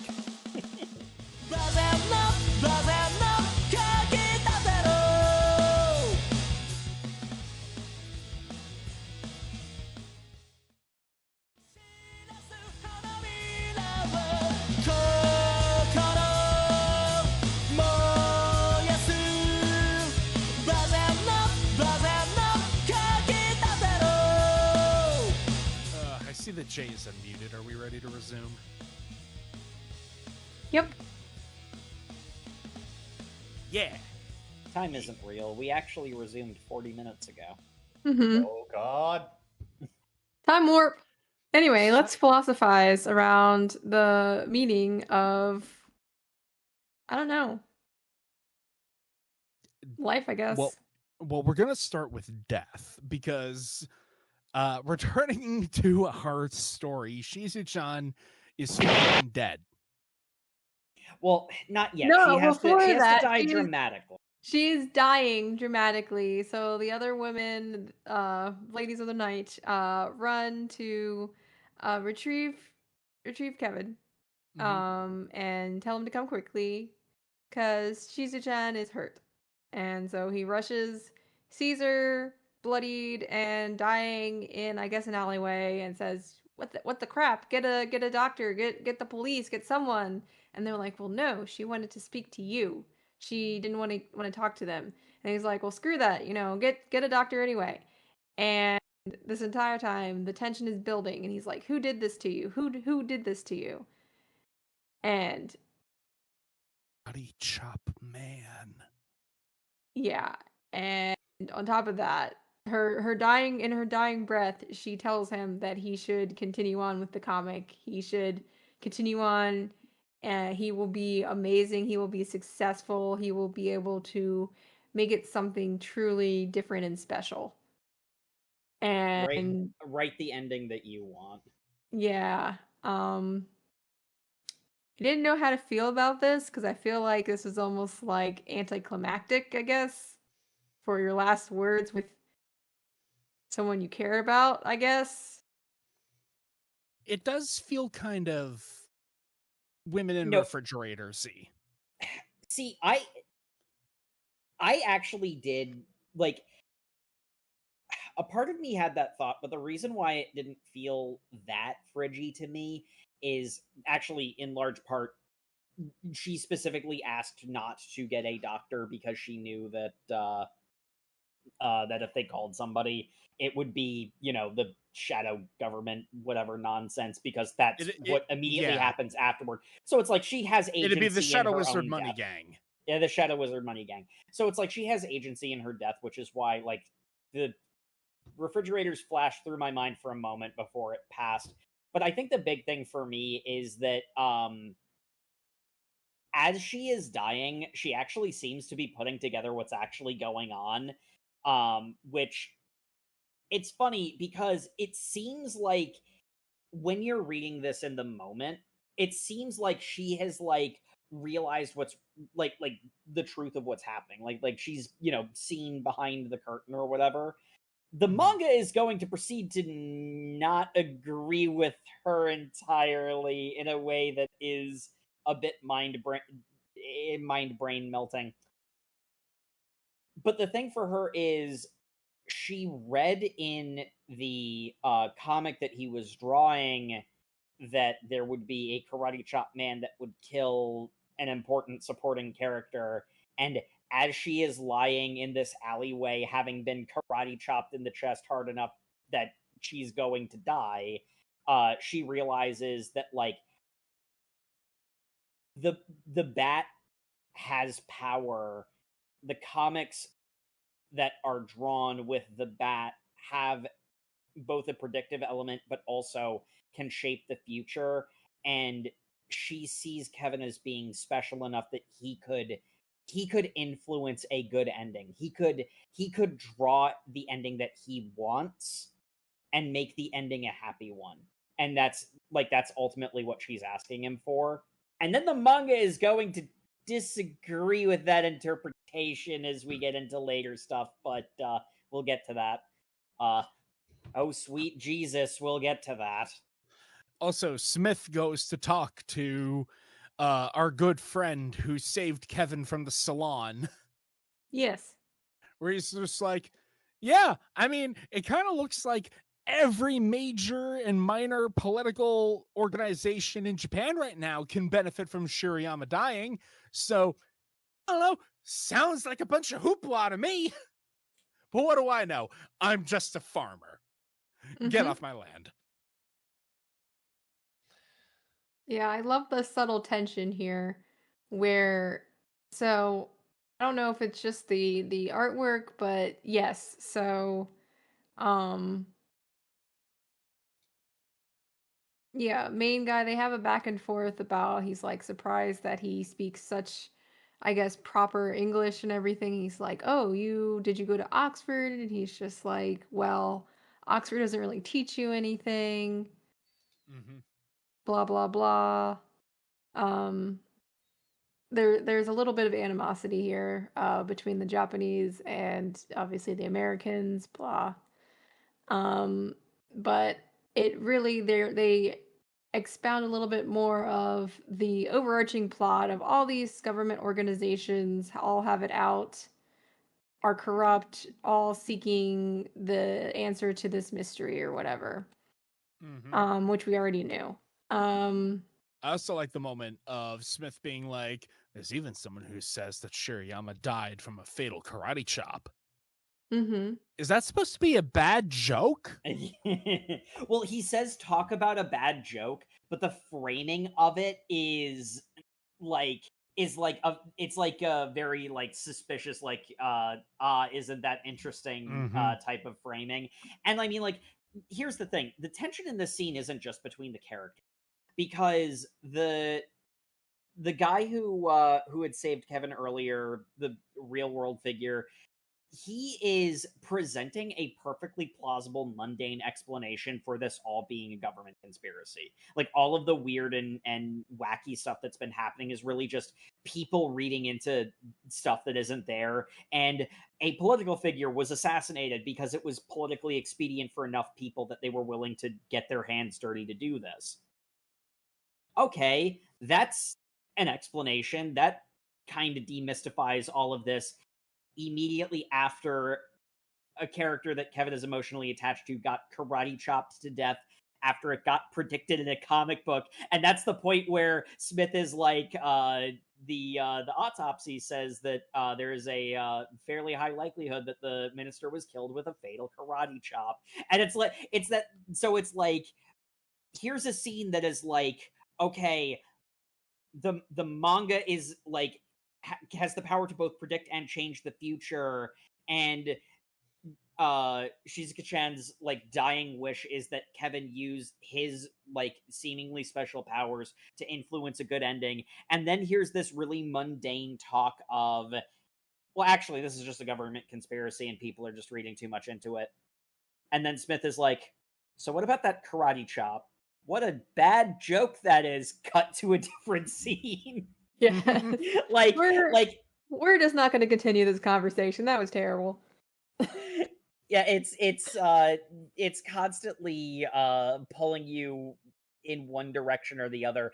And it's like, honestly, It's the also, thing that I think it's also important to point out that while Kevin is busy holding Shizuka as she's dying, the other ladies of the night are saying she said that she was attacked by a guy who did a karate chop. So at the exact same time that Mr. Real Life Guy, I forgot his name already, I'm sorry, is saying that, wow, a deadly karate chop, what a bad joke.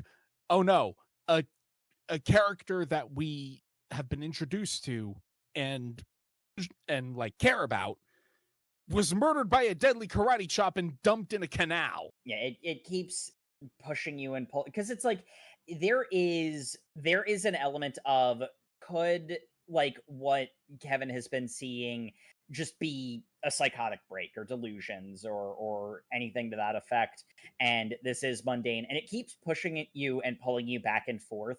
But one thing that I think is really interesting is that as the story goes on, it very clearly and overtly, it will push hard in one direction, pull back, but it doesn't pull back all the way, and it keeps nudging you towards conclusions when it comes to like the intentions of characters and, the realness of any one particular element. Because the way that this chapter ends is Kevin is running from, you know the what seems to be mundane government conspiracy, and he gets stopped by something uh in the tunnel as Mr. Yeah, Real Life Man starts speaking cryptic again, kind of admitting the truth. Yeah, it doesn't help that Kevin runs into the tunnel in this canal and finds Billy again. Billy's waiting for him in the tunnel. Yeah, he's sure Billy you're Bat. doing all right there, pal? Running away from everything? What are you, some kind of coward?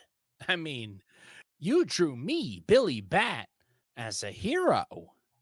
Wouldn't a hero stand 10 toes against people like that? Maybe you should think about what it is you're doing. That's right, I have to go turn myself in. So he goes to the GHQ and finds the police chief who had been interviewing Old Man Sensei from before. I do like the one thing he asks at the very end, where he's just like, "You're leaving, Billy," and he, as like Billy Bat's just like going off into the dark, and he says like, I just need to know. I keep hearing this.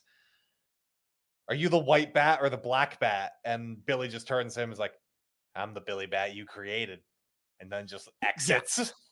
Yeah. Like, I love that for how frustrating it is. I love it. That's gonna tie into my theory about where this is all going. Oh, yeah. Kevin goes back to GHQ and turns himself in to the police chief who was interviewing Old Man Sensei before. Meanwhile, Smith is going and talking to the autopsy technician and learns that Charlie... This is the one who's hyper suspicious. Like, the other guy was mildly suspicious. This guy, like... This guy's suspicious. He's in on it. Yeah, no. He's talking to the coroner, and the coroner's like, I'm telling you, man, it's suicide. But there was this one blow on his chest that looked like he got karate chopped or something. I'm just messing. I'm pulling your leg. Let me show you the informant or drawing of the informant who told us about this. It's the chef again. And actually, I kind of like this because it's like the kind of character that Smith is. Normally, he would be like the like doggedly persistent cop going after the main character, thinking that the main character is the culprit, but not really. But like, it's kind of clear at this point that like Smith is smart enough to put two and two together and realize, you know, what's going on, that he'd been had up to this point, and that something weird is going on here. Like conspiracy nonsense is going on. He actually ends up getting the 1,000-yard stare when the coroner mentions that Finley had stopped by inquiring about this. Yep. I think it's much later in a chapter that basically exists to remind you that Kevin is ostensibly the main character after he disappears from the manga. We'll get to it. But I do kind of like that, like, you know, the kind of character archetype that Smith normally is. Like, he would be like blindly pursuing the main character because I have to get my man or whatever. But you know, like there's that sort of element of like Smith is like overworked and so goddamn done with all this magic shenanigans. Speaking of magic shenanigans, Kevin and police chief are having a bit of a debrief in just something about the setting that they're in reminds me of The Shining, the Kubrick movie. Oh, yeah. It's got big shining energy. Is they're talking about like, oh yeah, like Kevin basically vomits out the entire story to him, and he's like, yeah, I believe you. Why do you believe me? It's my intuition. What evidence do you have? I just said it was my intuition. Anyway, yeah. The old man, he said that he had something he needed to tell you. It was real important, and this just in, coming over the radio right now, there's been a derailment of the train outside Mitaka Station. The 6 passengers were caught underneath the tracks and died instantly. Additionally, a train fell off the tracks and crashed into a nearby shopping center, injuring 20 people. At which point the police guy is like, it's just like the chalk drawing that the old man made. Holy shit, the old man's prophecies are right, which means, Kevin, you need to go to America. You need to go to America right now. I need to go to America. I'm the chosen one. The Dun, dun, dun. anointed one. Yes. Cut to Jerusalem. And this I'm not joking. Cut to Jerusalem. this mini arc is so insane to read for the first time. At first, I had no clue where we were going with this. I'm like, what? So Okay, we're on a I- journey. like to speed run the initial part, because the initial part is where a lot of the like mind fuckery happens, and also is not quite as relevant as what happens later. But like the very heavy implication is that this is Jesus going on the cross. There's like a little boy who's seeing it, and he goes to this other guy who's like, I sold him out. He was the Messiah, and I sold him out. And then the bat freaking shows up.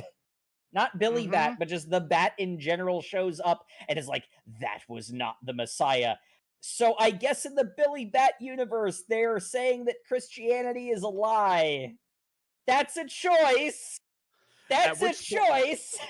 At which point, the young child runs home and is like, hey, Mom, I sure am hungry. I gave away my bread to a guy, and I'm just going to eat beans now.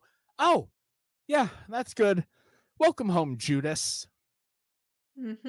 Mm-hmm. And let me tell you how shook I was reading that panel. Sam, you didn't know where that was going? I thought it had already happened. Nope. So everything about the first chapter and a half of this arc said that Judas already did the thing. Everything it's set up that Judas is the guy in the ruins. Yeah. So one thing that I think is, well, at least in my Catholic Christian education, we were told that essentially during the time there were multiple prophets who came forward. So like Jesus was one of like many. Mm-hmm. So the multiple people essentially were being crucified, claiming to be a Messiah. Right, but like the way that it is framed, it is designed to make you think that it is designed to make you think that it is cutting around biblical characters and that this little boy is an original to the manga character to avoid the minefield that is real life religion. And then it just plows forward into real life religion with reckless abandon. Yes. Apparently the bat is God. Well, that's up for you to decide. He doesn't say that. In fact, he said he's not God. Mm-hmm. Yeah. Well, so there's two bats, and Judas asks, "Are you God?" One bat says yes, the other bat says no, and then they cartoon dust ball fight. Yeah, and Judas can obviously see the bat because the person we thought was Judas, who had betrayed his friend for 40 pounds of silver or whatever, like drew the image of the Lord that resides in his heart, and that image is, of course, that of the bat, and that infects Judas, who's now having a full-on conversation with Billy Bat about the nature of God, basically. And it cuts to him like as an adult man seeing a person like heal the sick and the lame, basically, and goes, "Are you the anointed one? If you've seen God before, then please show me the shape of our Lord." And Jesus draws that fucking bat into the sand. And then he has this really creepy, unnatural smile. You are truly the Messiah. I love how toothy Jesus's smile is in this manga. Just something about it is simultaneously reassuring and disorienting. You're just jealous because he's got that riz. Yeah, he's got that riz. Like he's just got that big toothy grin, which could be extremely cheerful or extremely menacing. It's up for you to decide. It's menacingly cheerful. Yeah. Why are you a hater? It's also got my second favorite Jesus, which is running into the temple and beating the dude out of the moneylenders. Yeah. No, I love the entire page of him popping off on the moneylenders. It's so good. Everybody's horrified making faces. And his big toothy smile. His big toothy smile in the pile of ashes. It's so good. Yeah, he does there's the whole Last Supper, one of you will betray me. It's he basically says that Judas is the one that will betray him. Go and do what you are going to do. Marks him with a kiss for the Roman legionnaires, and then we get him freaking out in an identical situation to where he found that man initially, and this kid walking up to him going like, well, you sold him out, yeah, but everything went as planned, right? It's like, what? Mhm. And then it flashes back to okay, this scene is so weird. So like the way it initially presents it is like, okay, I guess Christianity in the Billy Bat universe is a lie. Oh wait, no, that wasn't actually Jesus. That was one of the many people claiming to be prophets of that time period. And then it goes into like, the progression of events. It flashes back to Jesus being like, I need to take on the sins of the people, therefore I must die. So it's like, okay, so that's reframing that context. And Judas asks, when I asked you to draw the shape of God, was that truly the form of God? I just drew what was on your mind. He gets this toothy grin, and he's like, I drew what was inside your head. So Jesus, are you a psyker? Jesus is a psyker, and Christianity in the Billy Bat universe is still a lie. Why did you do that? Go back on it and then do it again. And now Judas is freaking out because it's like, if that wasn't God, what the hell am I doing right now? And honestly, buddy, same. Yeah, no, that's the thing. That explains his existential crisis. It's like, if the bat isn't God, why did I sell out the Messiah? Was that even the Messiah? Is there even a Messiah? Oh, hi, Bat. You've menacingly appeared in the background. Did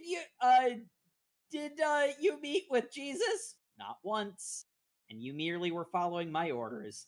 That's enough. Wow. Chapter end! Wow, that sure is something. I hope we're going to get some explanation in the next chapter. 1959. New York City. Christmas. I love the transition to Jesus on the cross in the cathedral as we see a woman in a wedding dress flag down a cab. Like that's the thing. This manga's insane, but the shot composition is out of this world. Yeah. And like there's such intentionality to it too. Because like one of the things that is mentioned, like when the little boy is like, but it went all according to your plan, right? One of the things he mentions is, because he is going to die, he's immortal now. No one will ever forget him. And that goes into this scene with like the flashback scene. But immediately after that, the little boy is like, is Mr. What's Wrong? And that's the end of the chapter. And then the first page of the next chapter is, on a church, a crucifix that then pans down basically to a bride in the 1950s, which it's like, this is 10 years after where we were when we started the manga. Mm-hmm. So time is screwed up again. Take me to Grand Central Station. Yes, I'd like to leave too. I'm very confused and very, very scared. Well, you see, ma'am, it's pretty congested out there. What with that black rights representation demonstration happening, and then all them white racists counter-protesting them, we'll have to go around it to get to Grand Central. Hey, what's with that weird Billy Bat thing you got on the... rearview Oh, mirror. my air freshener here? Well, my daughter loves Billy Bat, and he helps me navigate. Navigate? Well, when I get lost, he tells me where to go. I hate that Before Billy. GPS. I hate that Billy Bat. Oh, well, I don't hear that too often. Why do you hate him? Well, because the criminal in the Billy Bat comics is always a Soviet or a Chinese spy, and their underlings are black people. And in Billy Land, down in Florida, black people aren't allowed inside the theme park. It's ridiculous. Well, I'll have you know, I'm a Japanese American cabbie, and the one thing I'll tell you about Billy Bat, new Billy Bat sucks. The old Billy Bat, he was made by a Japanese American just like me, Kevin Yamagata. You want to know more about Japanese American history? And like everyone in a manga depicted in America, yes, they all want to know more about Japanese American history. Oh, yes, Momichi Randy. I would love to know more about Japanese American history. Omichi's his last name. Yes. Okay. Are you saying he doesn't represent the Randy clan of Tokyo? I don't want to meet the Randy clan. Thank you very much. I will have you know the Randy clan fought honorably with Nobunaga. I mean, you say that, but I wouldn't be surprised if we find that out later. Their given where this blades manga were goes. always stiffen at the ready. So our runaway bride is Well, she's not running away. We'll she, correct that soon. She did not willingly run away. she was driven out more than she ran away. Yeah, we basically this entire time, by the way, the Billy Bat little ornament is saying, "Hey, you should ask her what she's up to." It's kind of weird Why she was into a capital. Why is she wearing that dress? You should ask. It's like, why are you wearing that dress? Oh yeah, because I was getting married. But my groom and my soon-to-be husband, his family, they're from Florida, and I don't think you understand. Florida's really racist. We came up to here in New York City so we could get married, but they still objected in the wedding. So I decided I had enough with it, and I'm just gonna leave. I was forced out of my own wedding. So what did your husband do? And she doesn't even say anything, which kind of speaks volumes. Mm-hmm. She does have like a death stare in her eyes when she says to Grand Central Station, like. At which point the cabbie's like, well, no, that's impossible. How could your husband not stand up for you? Go to Grand Central Station. Yes, ma'am. And he's got some of my favorite dialogue ever. Because I love Randy. Randy's great. I love Randy, but he also does have some dialogue that's really funny in that, like, well, ma'am, I want you to know I've always been a fan of black and white relations, and I hope that one day all differences disappear. Things will work out. We'll have a black president one day. He'll wear a tan suit, and people will be angry about different stupid shit. Someone just like Moses will come and perform a miracle upon this country, just like that movie, The 10 Commandments, that I saw. She's like, you know what? Thanks. Yep. Yeah. You're a good job, Randy. You're a good guy. You're a good cabbie. Made me feel better. Yeah. Randy's just gonna like take a break, and then Billy's just like, "Hey, today's a good day for profit. You gotta go out there and get some money. Yay! Come back when you got some money, buddy. Go back to the chapel. Quick, drive quickly by that panel of people who just have full racial slurs on display." Oh. Well, I mean, that's part of the setting, right? Yes, the setting is that. Yeah, no, this is another example of, we are not going to avert our eyes from the truth of the situation, and you're gonna have to sit there and be uncomfortable about it. That's the point. Okay, all of this is terrible.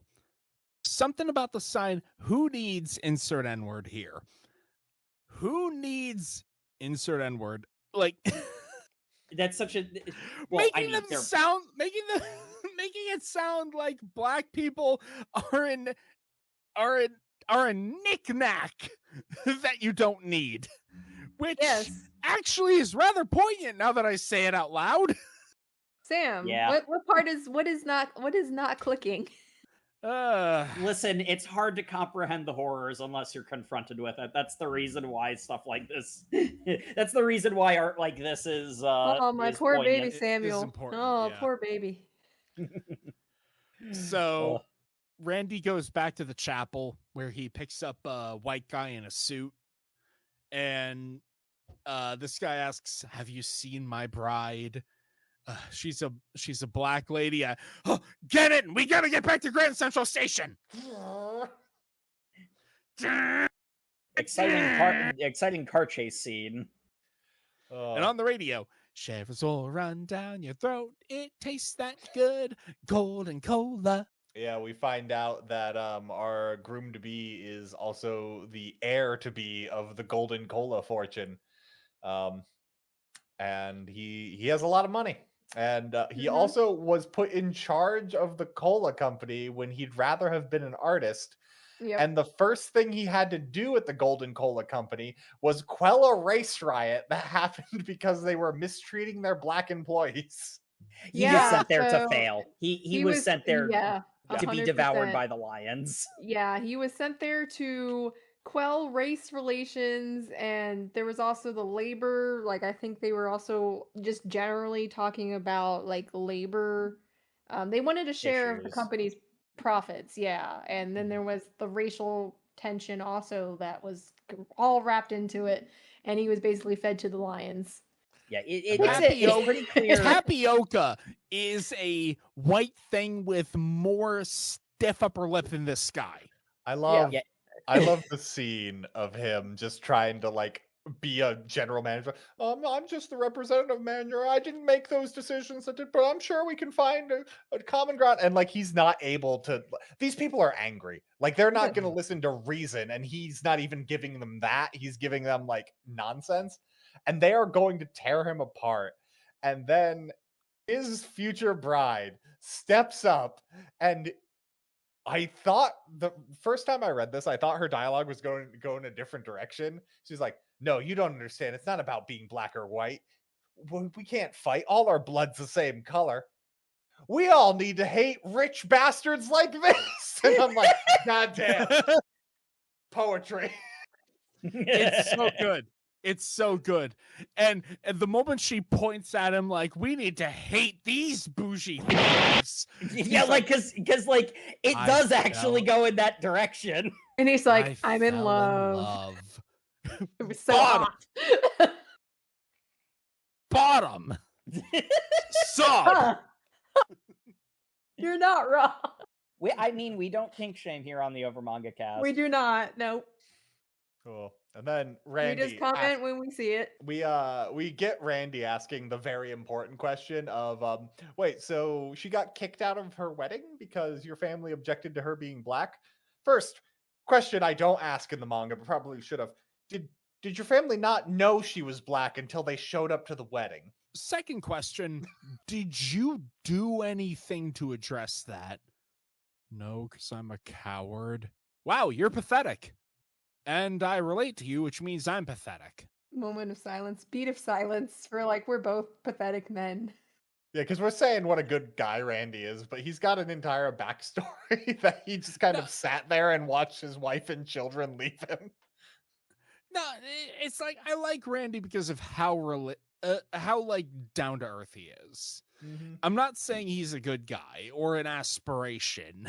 I'm saying that Well, no, he's got that good verisimilitude. Well, I would say he's a good guy. It's just he's not aspirational because like these two people they're meek men, and you know it's like talk about time period, like that's honestly, even in today's world, it's not easy to be a meek man.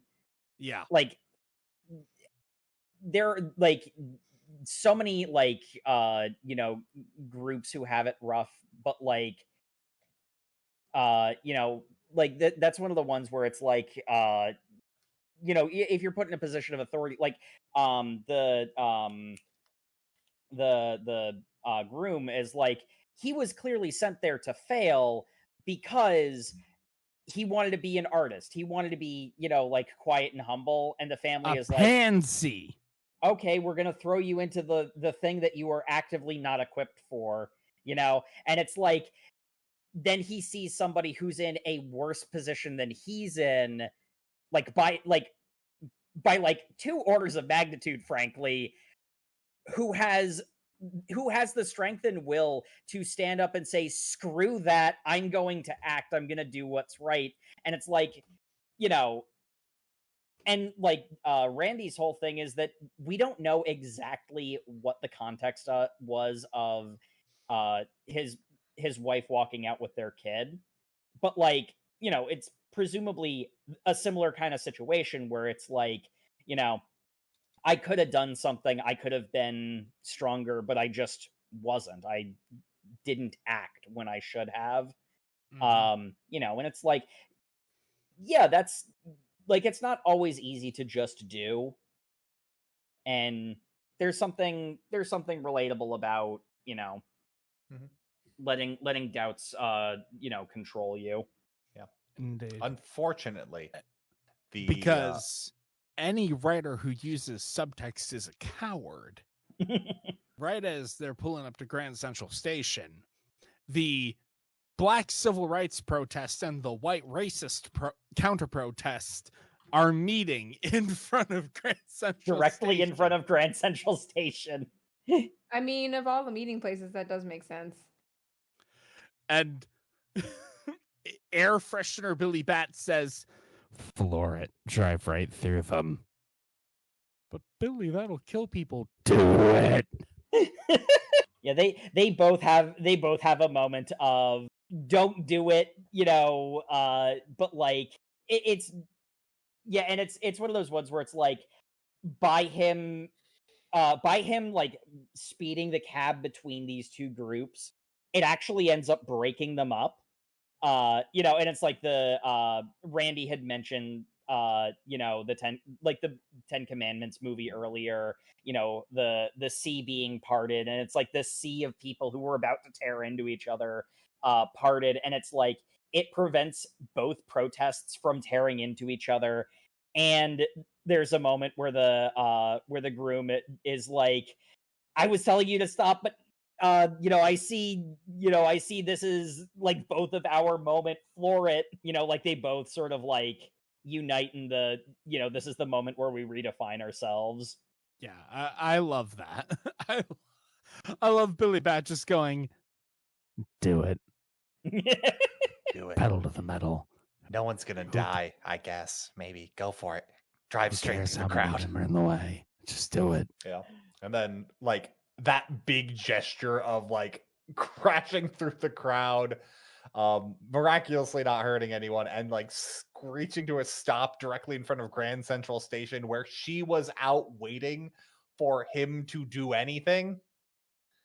And like she was about to miss her train because she was just like, I need him to show up for me. And he did, and they just embrace.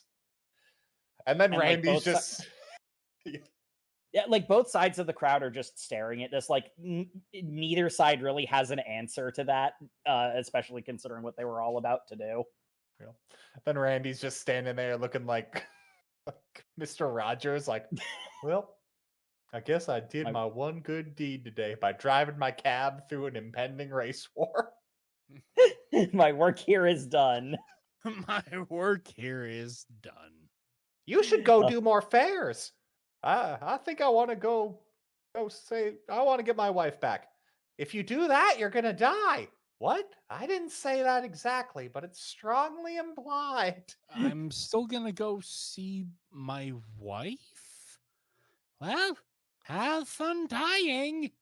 Cut to ninjas. So, of all our reading, the ninja chapters are the hardest to do how we normally do, because this is 3 different time periods that are constantly being interwoven through flashbacks and flash forwards. If you thought the timeline theory was bad up to this point, just the ninja scenes alone are all told out of order, and it will cut to present day. Which present day? That's an excellent question. And like the Present is not real. the main crux of the plot here is the main character we're following, Ken, is a shinobi. He is the fastest shinobi in the Iga prefecture, and he is being tasked with delivering this scroll of great and ancient power out of the Iga prefecture because their enemies will stop at nothing to reclaim it. But if they know the scroll is gone, they will spare them like the fullness of their wrath, and they can like mitigate the casualties and stuff. That is the full onus of getting it started. And then it is a man who is at his heart a man who is a coward. And it will flash back to him and his friends who had all wanted to be shinobi when they were children, and all the things they had done there. What immediately happens upon him like doing cool shit? There's also a lot of action in this set of chapters. It's him doing cool shinobi shit through the woods, and then he eventually is confronted with a man who he kills and then realizes that it's his childhood friend. Because almost immediately people on the inside of his clan have betrayed their not shogunate, I forget what you call the daimyo, have betrayed their daimyo, and it is now a civil war, and the setup is he is going to have to fight his friends. And of course he opens the scroll first chance he gets, and inside is Billy. He was not told not to look at the scroll. He was Also, told to take it there. Billy comes out like a fucking yokai. Like, just... He manifests in a cloud of smoke. He might be. We don't know. Oh, that almost feels too mundane. Yeah, it does. Uh, Also, and- it's like frying me how cartoony his face is, because I'm like, it creates a very he's a deliberate 1940s contrast. American cartoon. He's got that Mickey Mouse ass looking face. It creates a deliberate contrast between the Bat, because it's like, you know, intermittently we've been calling him Billy, but like there does appear to be a separation between different versions of it, and the Bat in general is like this creature, this being of power that like is transferred from person to person just by seeing the symbol. And like there's a deliberate contrast with the Bat has this sort of like stylized design that looks different from the rest of the manga because he doesn't belong. He is an infection. The other thing that's really important about the like the context of like there's a reason it tells the like the past, the present, and the future of this like shinobi section with Ken-chan. The reason that they tell it out of order is because the truth of the totality of what's really like what everyone's motivations are is if they were to tell it in order, it would kind of reveal the twist right away. You know, because it's like Ken-chan is you know, it's one of those ones where it's like where doth the line be between caution and cowardice, and like he's always tread that line, but there's a part of him that always pushes him towards like, you know, like doing the right thing, doing the heroic thing. And by telling the story out of order, by showing all of his worst moments first, that's the way he sees himself and the way he thinks his friends see him. And so like he's really going through it as he's like, you know, like trying to like he's remembering all of these moments like in the like inside the context of the story. He's remembering all of these moments where, you know, his friends saw him as a coward, you know, where he did something underhanded to get ahead. You know, as you know, you're getting all the cool shinobi shit in the meantime, where he's having to like fight his friends. Mhm. And because the other thing is like he is inclined to cowardness, like at his like there is a part of him that is cowardly, and that he grows up in a shinobi culture, which really does kind of like reward cowardness. It rewards playing dirty. Like it is, yes, given to those instincts because that is how you benefit it. And like the crux of the story with Ken here is he does easily give into those cowardly impulses. But like deep down in his heart, there is like a genuine like caring for other people that maybe he pushed down because of like the culture he grew up in, or like just that is who he is deep down. Like after all the layers of I will run, I will like do all that, but like when push comes to shove, like he stands up. Yeah. It's like I mean, in a lot of ways, there's a it's sort of reason. built up over the entirety of this arc where we're treated to flashbacks of his childhood with the other kids of his village and his childhood friends, the people that he ultimately ends up killing in this war.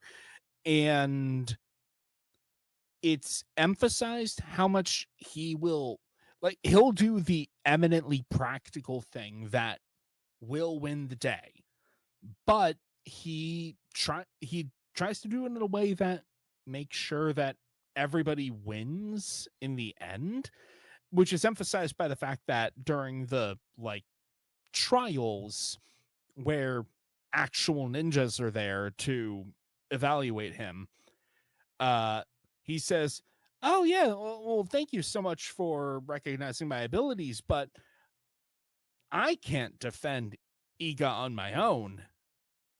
It's with the power of my allies that I'm able to do all that I can." Yeah, and like that's the end of a scene that we don't see. Like we see it out of order because it's like that's like we're presented with that, and then like after that it shows earlier on it seems like he abandons them to be the one to lift the flag at the end there. But he and it's like that's how Kanchan remembers it. He remembers it as like I betrayed my friends for my own benefit. But it's like no, he was practical. He went like he infiltrated the other team's camp to get a sword to cut his friends loose, and then he did the practical thing of running ahead of them to make up time because he's faster than the rest of them. So he got the glory of being the one to, capture the flag and do the objective. But he was only facilitated to be able to do that because he had his friends backing him up the whole way through. Um, and there is something to be said of, and again, this is one of those ones where this manga will break your freaking brain. It is so wild. It has so many twists. It goes so crazy, but there is a deliberate to it. There is a very very distinct reason why it went from 1959 to this shinobi era shenaniganery, because there is a lot of narrative parallels between Kanchan and the groom and Randy. It's like there's a matter of it's like, is it cowardice that like is preventing Kanchan from acting? No, he's practical. Like there's a difference. Like he is what those two men aspire to be. Because it's like they don't need to change who they are fundamentally. They just need to act when they need to act, and that's what Kanchan is. But it's like he doesn't even really see that in himself. He sees it as being a weakness, as being cowardice. All while murdering his friends and having the bat occasionally go, "You're gonna need to kill him." Like there's a whole thing I mean, if you where don't kill them, they're just gonna kill you. where his friend Gen, who was like the biggest of them, is like choking him to death in the cave they went through as kids.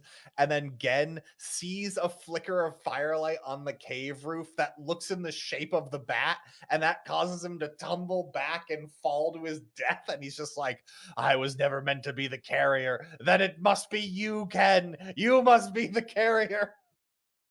And then Yeah. it's just insane. So here's the interesting thing about that too, is the way that it's framed. It's not clear whether Khan threw him because he got distracted by the symbol of the bat, or if the symbol of the bat caused him to tumble. Like it's deliberately obfuscated, and like after we get to the end of like there's some other stuff that we need to mention. We're telling this in the order it actually happened, but like there's it's like Kanchen is like, you did this, like Bat, you did this, like you're the one who got me through all of this stuff. And the Bat is like, sorry buddy, that was all entirely you. So it's like there's this element of, did Gon tumble to his death because the Bat like influenced him into falling, or did Kanchen like, was he distracted by the shadow of a bat and then Kanchen threw him? Like how responsible was the bat? How responsible is the person? Because again, it's like, Billy Bat is my navigator, is like, how much is that I'm making the choices and how much is it me following the bat's orders? There's also the other thing that's kind of important is that there is a whole subplot about how the scroll was made, which is interesting. Yeah. A priest? Francis Xavier, the Christian missionary to Japan, brought not only Christianity, but also the bat that he found in a cave. Well, yes, I, Xavier, will be the carrier. And so he teaches a young Japanese boy about God and the bat, and is like, hey, you need to make sure that nobody gets a hold of this bat because it's going to fuck the world up. It's evil. I love the way that, because this is another one where it's like, it doesn't technically this part of the story is told in order, but the like it's intercut between the Shinobi present day, which you can probably do the math on, but we don't know, and honestly I don't care about doing the math personally. But the way that it is, the order it's presented is, we see Father Xavier as a child first initially see the bat in a cave, like the symbol of the bat, TM, in a cave. Cue lightning strikes. It then he is a missionary in Japan on his deathbed, passes on the responsibility of being the carrier of the bat to this Japanese man, and like he's crying as Father Xavier is dying, and it's like it cuts to that same man having saved Kenchan, and it's like it's presenting him as like this heroic character who is like, we must bury the scroll, the bat is evil and must not be allowed to leave this place and whatnot.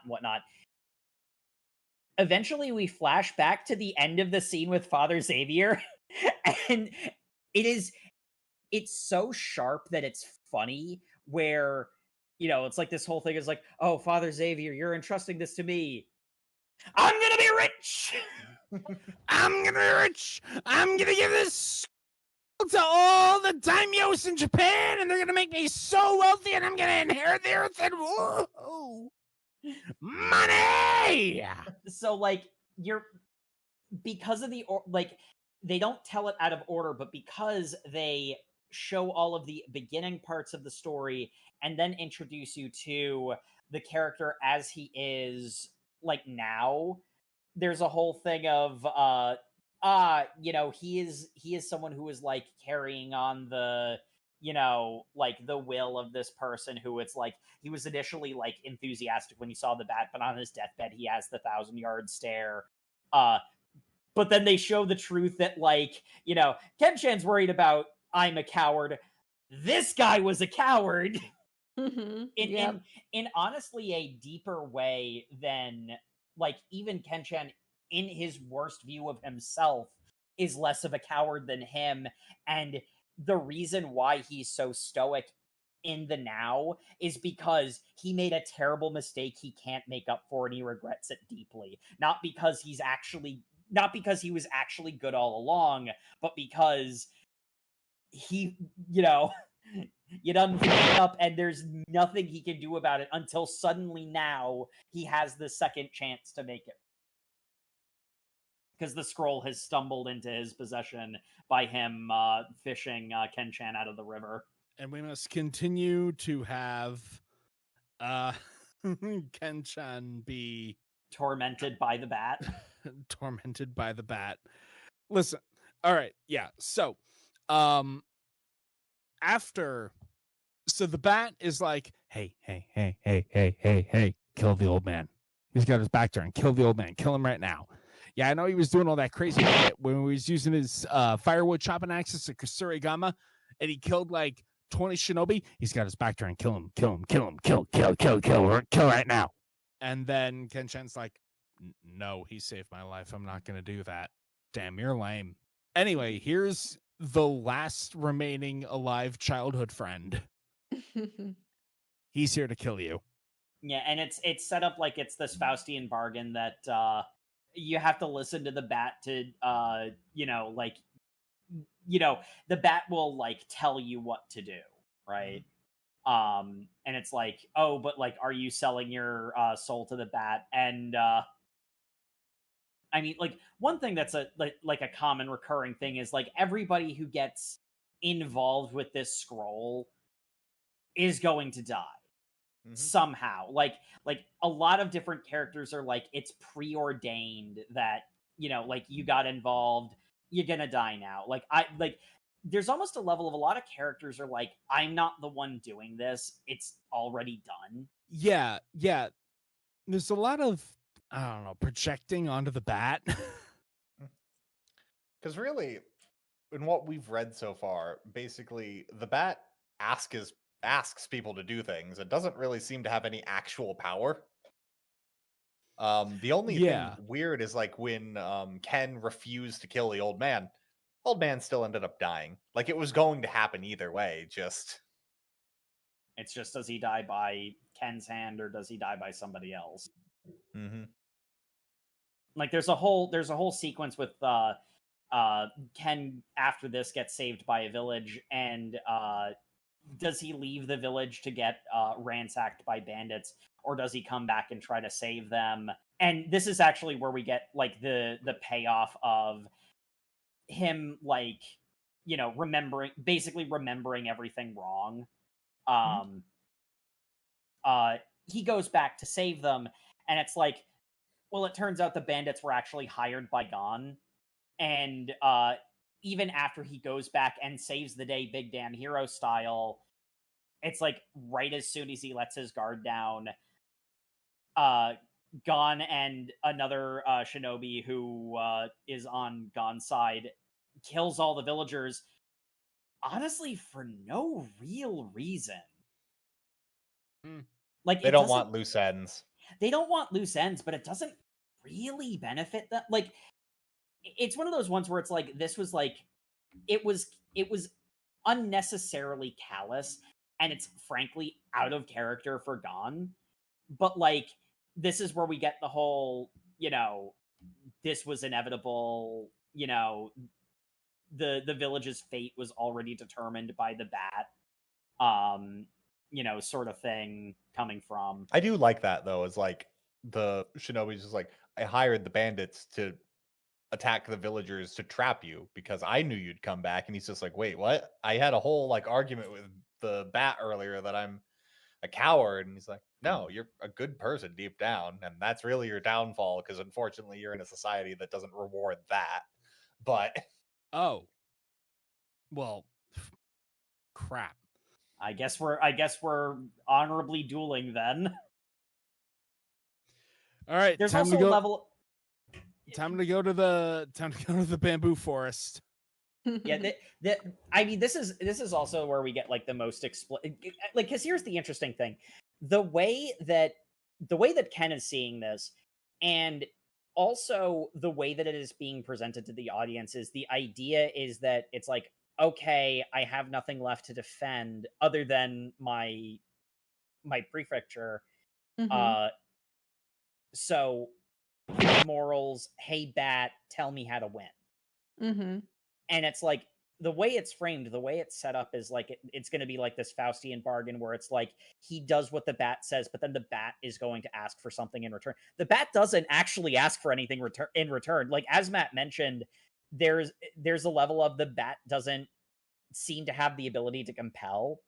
The bat doesn't seem to like the bat knows past, present, and future seems to be its only like major thing. So it's like just kind of like it's playing. It's not really actually significantly influencing or compelling you to do something. It's like I already know how this goes. he has some fun. The bat has some fun dialogue when Ken's running away, and he's just like, "Yeah, in a different time, they'd actually say you're pretty cool." Oh, well, I guess they don't say that right now. And he hears it as like "kurudu" or something. It was like, "Yes, I will kill them all." That's not what I meant. That's not what I said. I don't know. That's what I heard. No, but yeah, he ends up killing his friend in the bamboo forest. His friend has a deathbed confession of like, yeah, no, I knew you were a good person. That's why I thought I could trick you and beat you, but I guess I'm dead. You're not a coward. What? And then he's like, oh shit, I did remember that wrong. Oh, I guess I've murdered all my friends. And then the bat comes out, like, cool. Well, I guess you could go give me to the person you were supposed to give me to now. He's like, fuck you. Fuck you. Fuck you about everything you've done. All my childhood friends are dead because of you. He's like, what? I didn't do nothing. You did all of that. You're a bad person. He's like, fuck you. Loyalty. The law of the shinobi. I'm going home. He's like, oh shit, my home's on fire.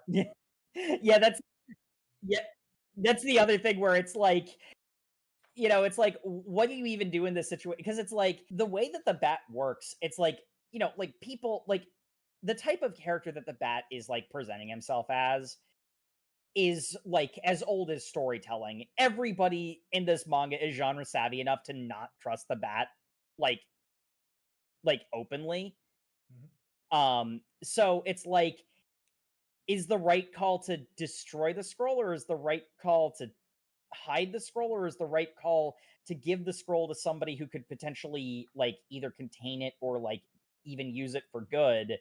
And then he literally turns around and sees his home burning, so literally everything is lost to it. Like there's nothing left.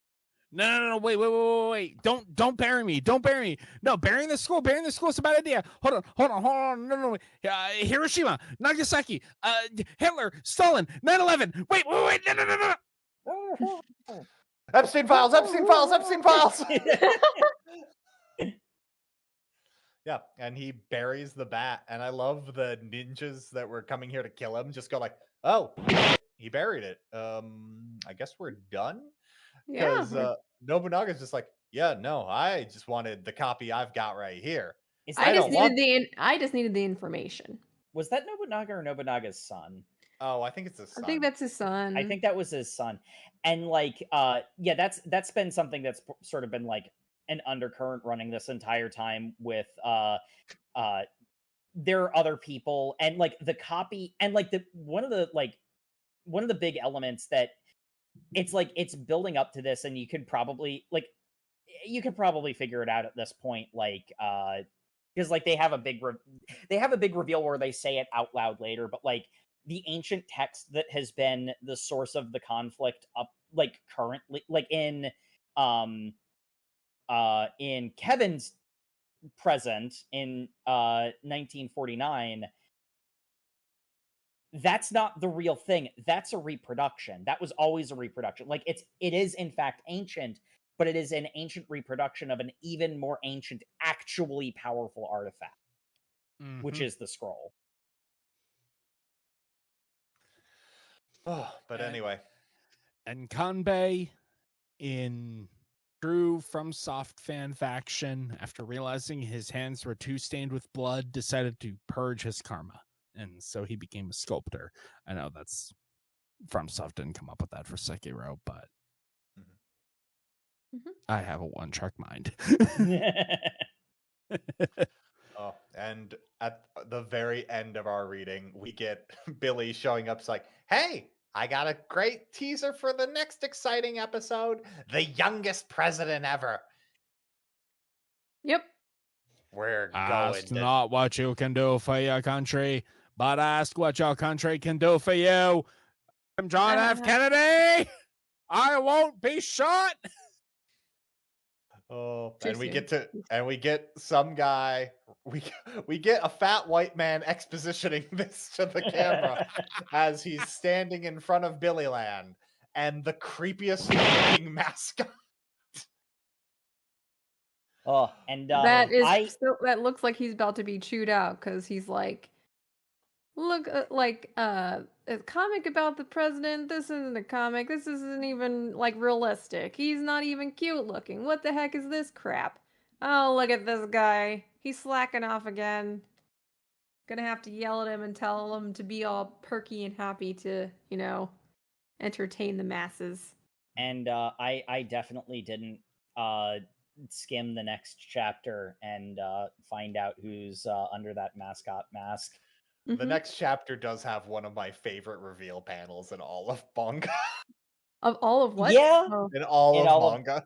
Oh, yeah, I thought you said yeah. Bankai, and I was like, whoa, that's the wrong show. I would say this is on par with the coolest Bankai. No. It might even be better than some of the shitty Bankais. Okay, the bar is on the floor with that, okay? It's definitely a quite interesting reveal. Mm-hmm. Cool. But But that'll be for next 4th of July. Indeed.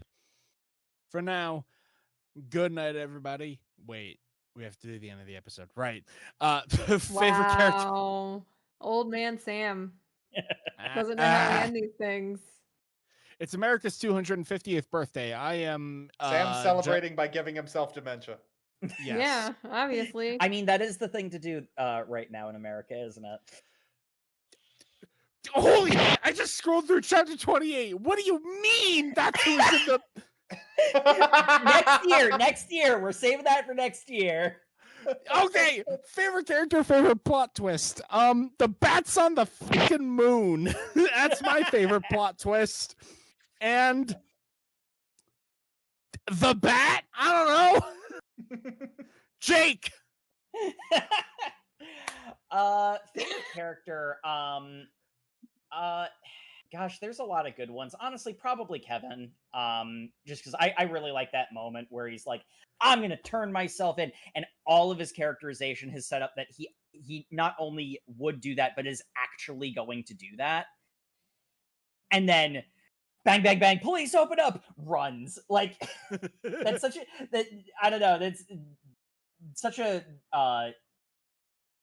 it's a deft hand from the writer that, like, to not have him, to let him be out of character because it's natural for him to be out of character in that moment.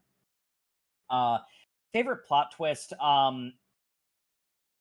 honestly, it's probably the, like, psych, it's not Jesus. We're not gonna say if Christianity is real in the Billy Bat universe.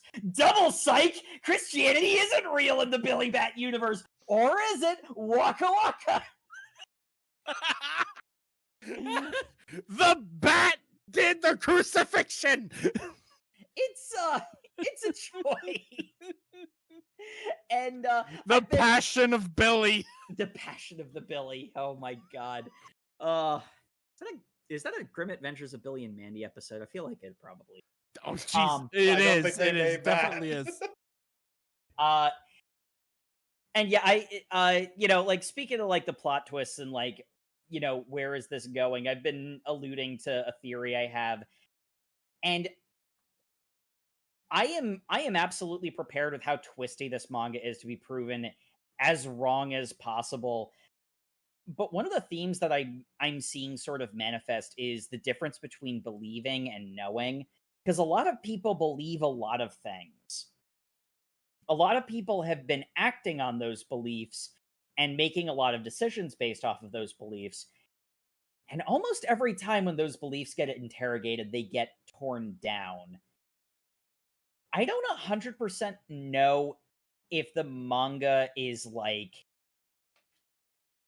anti-belief, because there are cases where people will like make judgment call, because I mean, like, you know, it's like there's the moment when Randy chooses to, you know, floor it between the protesters, and it results in like the best possible outcome for literally everybody. So it's like, it's not like, you know, it feels like the manga is like mocking people for like, you know, believing in miracles even, you know, because it's like that, I mean, that was a Christmas miracle, you know, and whatnot. But like there, you know, it's like a lot of people think they know how the bat works, how the scroll works. A lot of people are making choices based off of incomplete information, and in a lot of cases, it's biting them. You know? Yeah.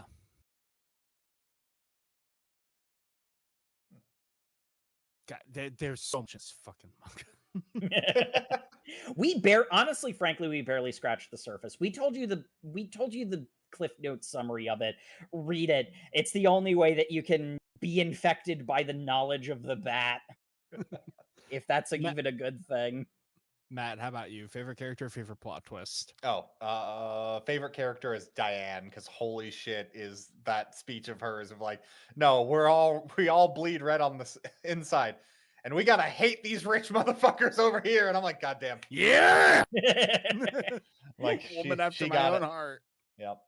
And favorite plot twist, I love the plot twist at the end of Ken, where like the entire arc has been leading him up to like he is a coward, he is a bad person who will push come to shove like betray his friends, and he's had to betray his friends, and he's just coming to terms with that. And then at the end, his friend, who knows him so much better than he knows himself, is like, well, no, I was betraying you by knowing you would come back and help those people. Like that, the manga had convinced me he was not that kind of person at that point, and like the coming back to rescue the village was like his redemption. But Yeah. the reveal that like he didn't need redemption. It's who he was all along. Yeah. Well, I also could also say that maybe it's because the villagers, like he said, helped them, and also they weren't shinobi. Like ninjas cannot trust other ninjas, but it's just kind of like if they're just innocent bystanders, is like a different standard, you know? Yeah, and like the thing is, he is practical, you know? Mm-hmm. He absolutely will fight dirty, be underhanded. So it's like you can see why he self-assessed so incorrectly. Mm-hmm. Excellent character writing. Indeed. And Jay, favorite character, favorite twist? So this is difficult to say. I actually do not have a favorite character. I think they all kind of suck here. Gotta be honest. But I mean, like a lightly here, and I would say that it just kind of just exposes the how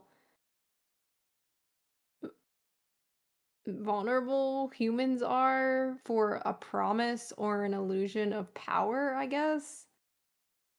The closest I would say would I would have to agree with Matt and say Kanchan, just because he kind of realizes that he's being manipulated in that sense and is kind of made peace with, I'm not going to try to fall into this trap. But yeah, I don't really, none of the I was more enamored with the storyline and the plot more than really getting attached to one particular character, even with Kevin, because of course Kevin's going to go back to the US. He's American. So I mean, he was going to go back to the US eventually anyway. So him having this mandate, this imperative to go back to America was inevitable. No pun intended, but yeah, he was going to do that. As far as plot twist, I think just the time skip in general.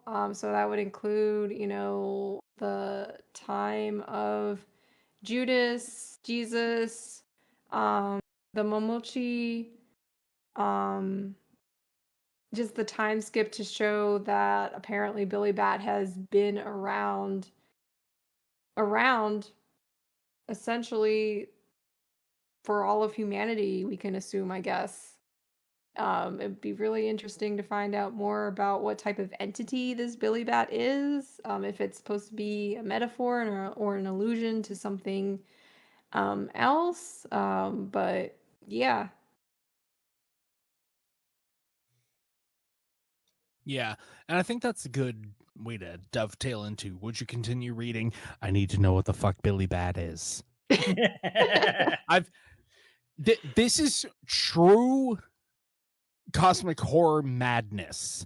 It's not like, whoa, I'm going insane. Whoa. No, it's, I've seen a glimpse of the truth and I can't forget it.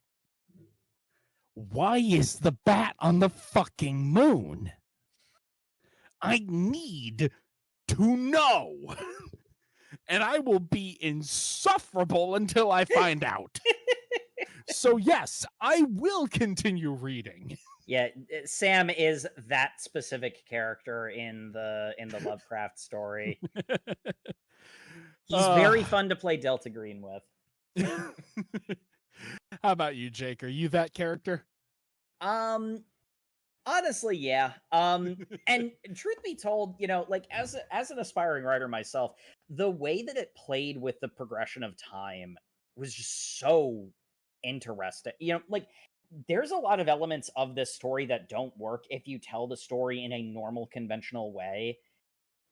Kanchan's entire story, if you present it in order, does not work because the twist becomes obvious. But by it being told in the way that it was, like reframes the entire context of everything. Like the screwed up timeline of Kevin's story, like that, it's like realizing, hey, wait a minute, multiple days had to have passed. What year is it? What like year is it? Full so Robin Williams in Jumanji. Yeah. So it's like the incredible story structure, and honestly, like freaking props to the person who was like doing the writing end of it, because I think it's an artist and a writer, and both of them worked on the writing together. Mm-hmm.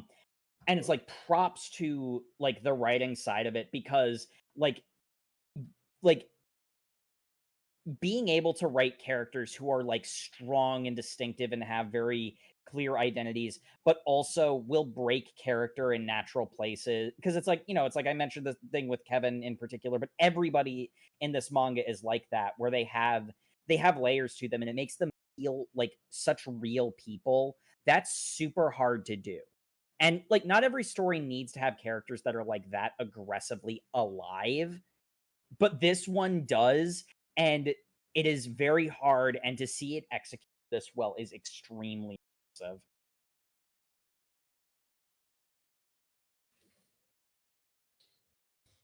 Yeah, it's great. I enjoyed this a lot. Jay, how about you? Would you continue reading? I have to say the mystery is vexing, and the plot was definitely captivating. So yes.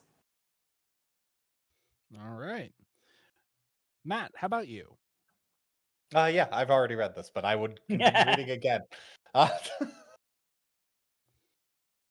yeah. All right. And thank you, everybody, once again for tuning into the Over Manga Cast. As always, you can find us on all of your social medias where we are at Over Manga Cast. You can also find us on YouTube where you can like, comment, and subscribe. We also have overmangacast.com. We have a comment section there. You can contact us. Tell us what you think. Tell us what you think the bat is. Please, we must know. I need to know. And you can suggest other series for us to read. We love hearing from you. And as always, we appreciate reviews in any and all forms. Go on, give us 5 stars, wherever that is you do for podcasts anymore. I don't know. The world is a very different place than when we started. What timeline are we in? Who knows? Speaking of very different places, Sam, what are we reading next week? Next week, we are reading Alien Headbutt. Pretty sure that was a Pokemon move in like Generation 7 or something. Chapters 1 through 14. If you're keeping up with the show, be sure to read that, and we'll see you all in 2 Thursdays. Good night, everybody. Happy 250, America. Good night, everybody. Good night. Good night.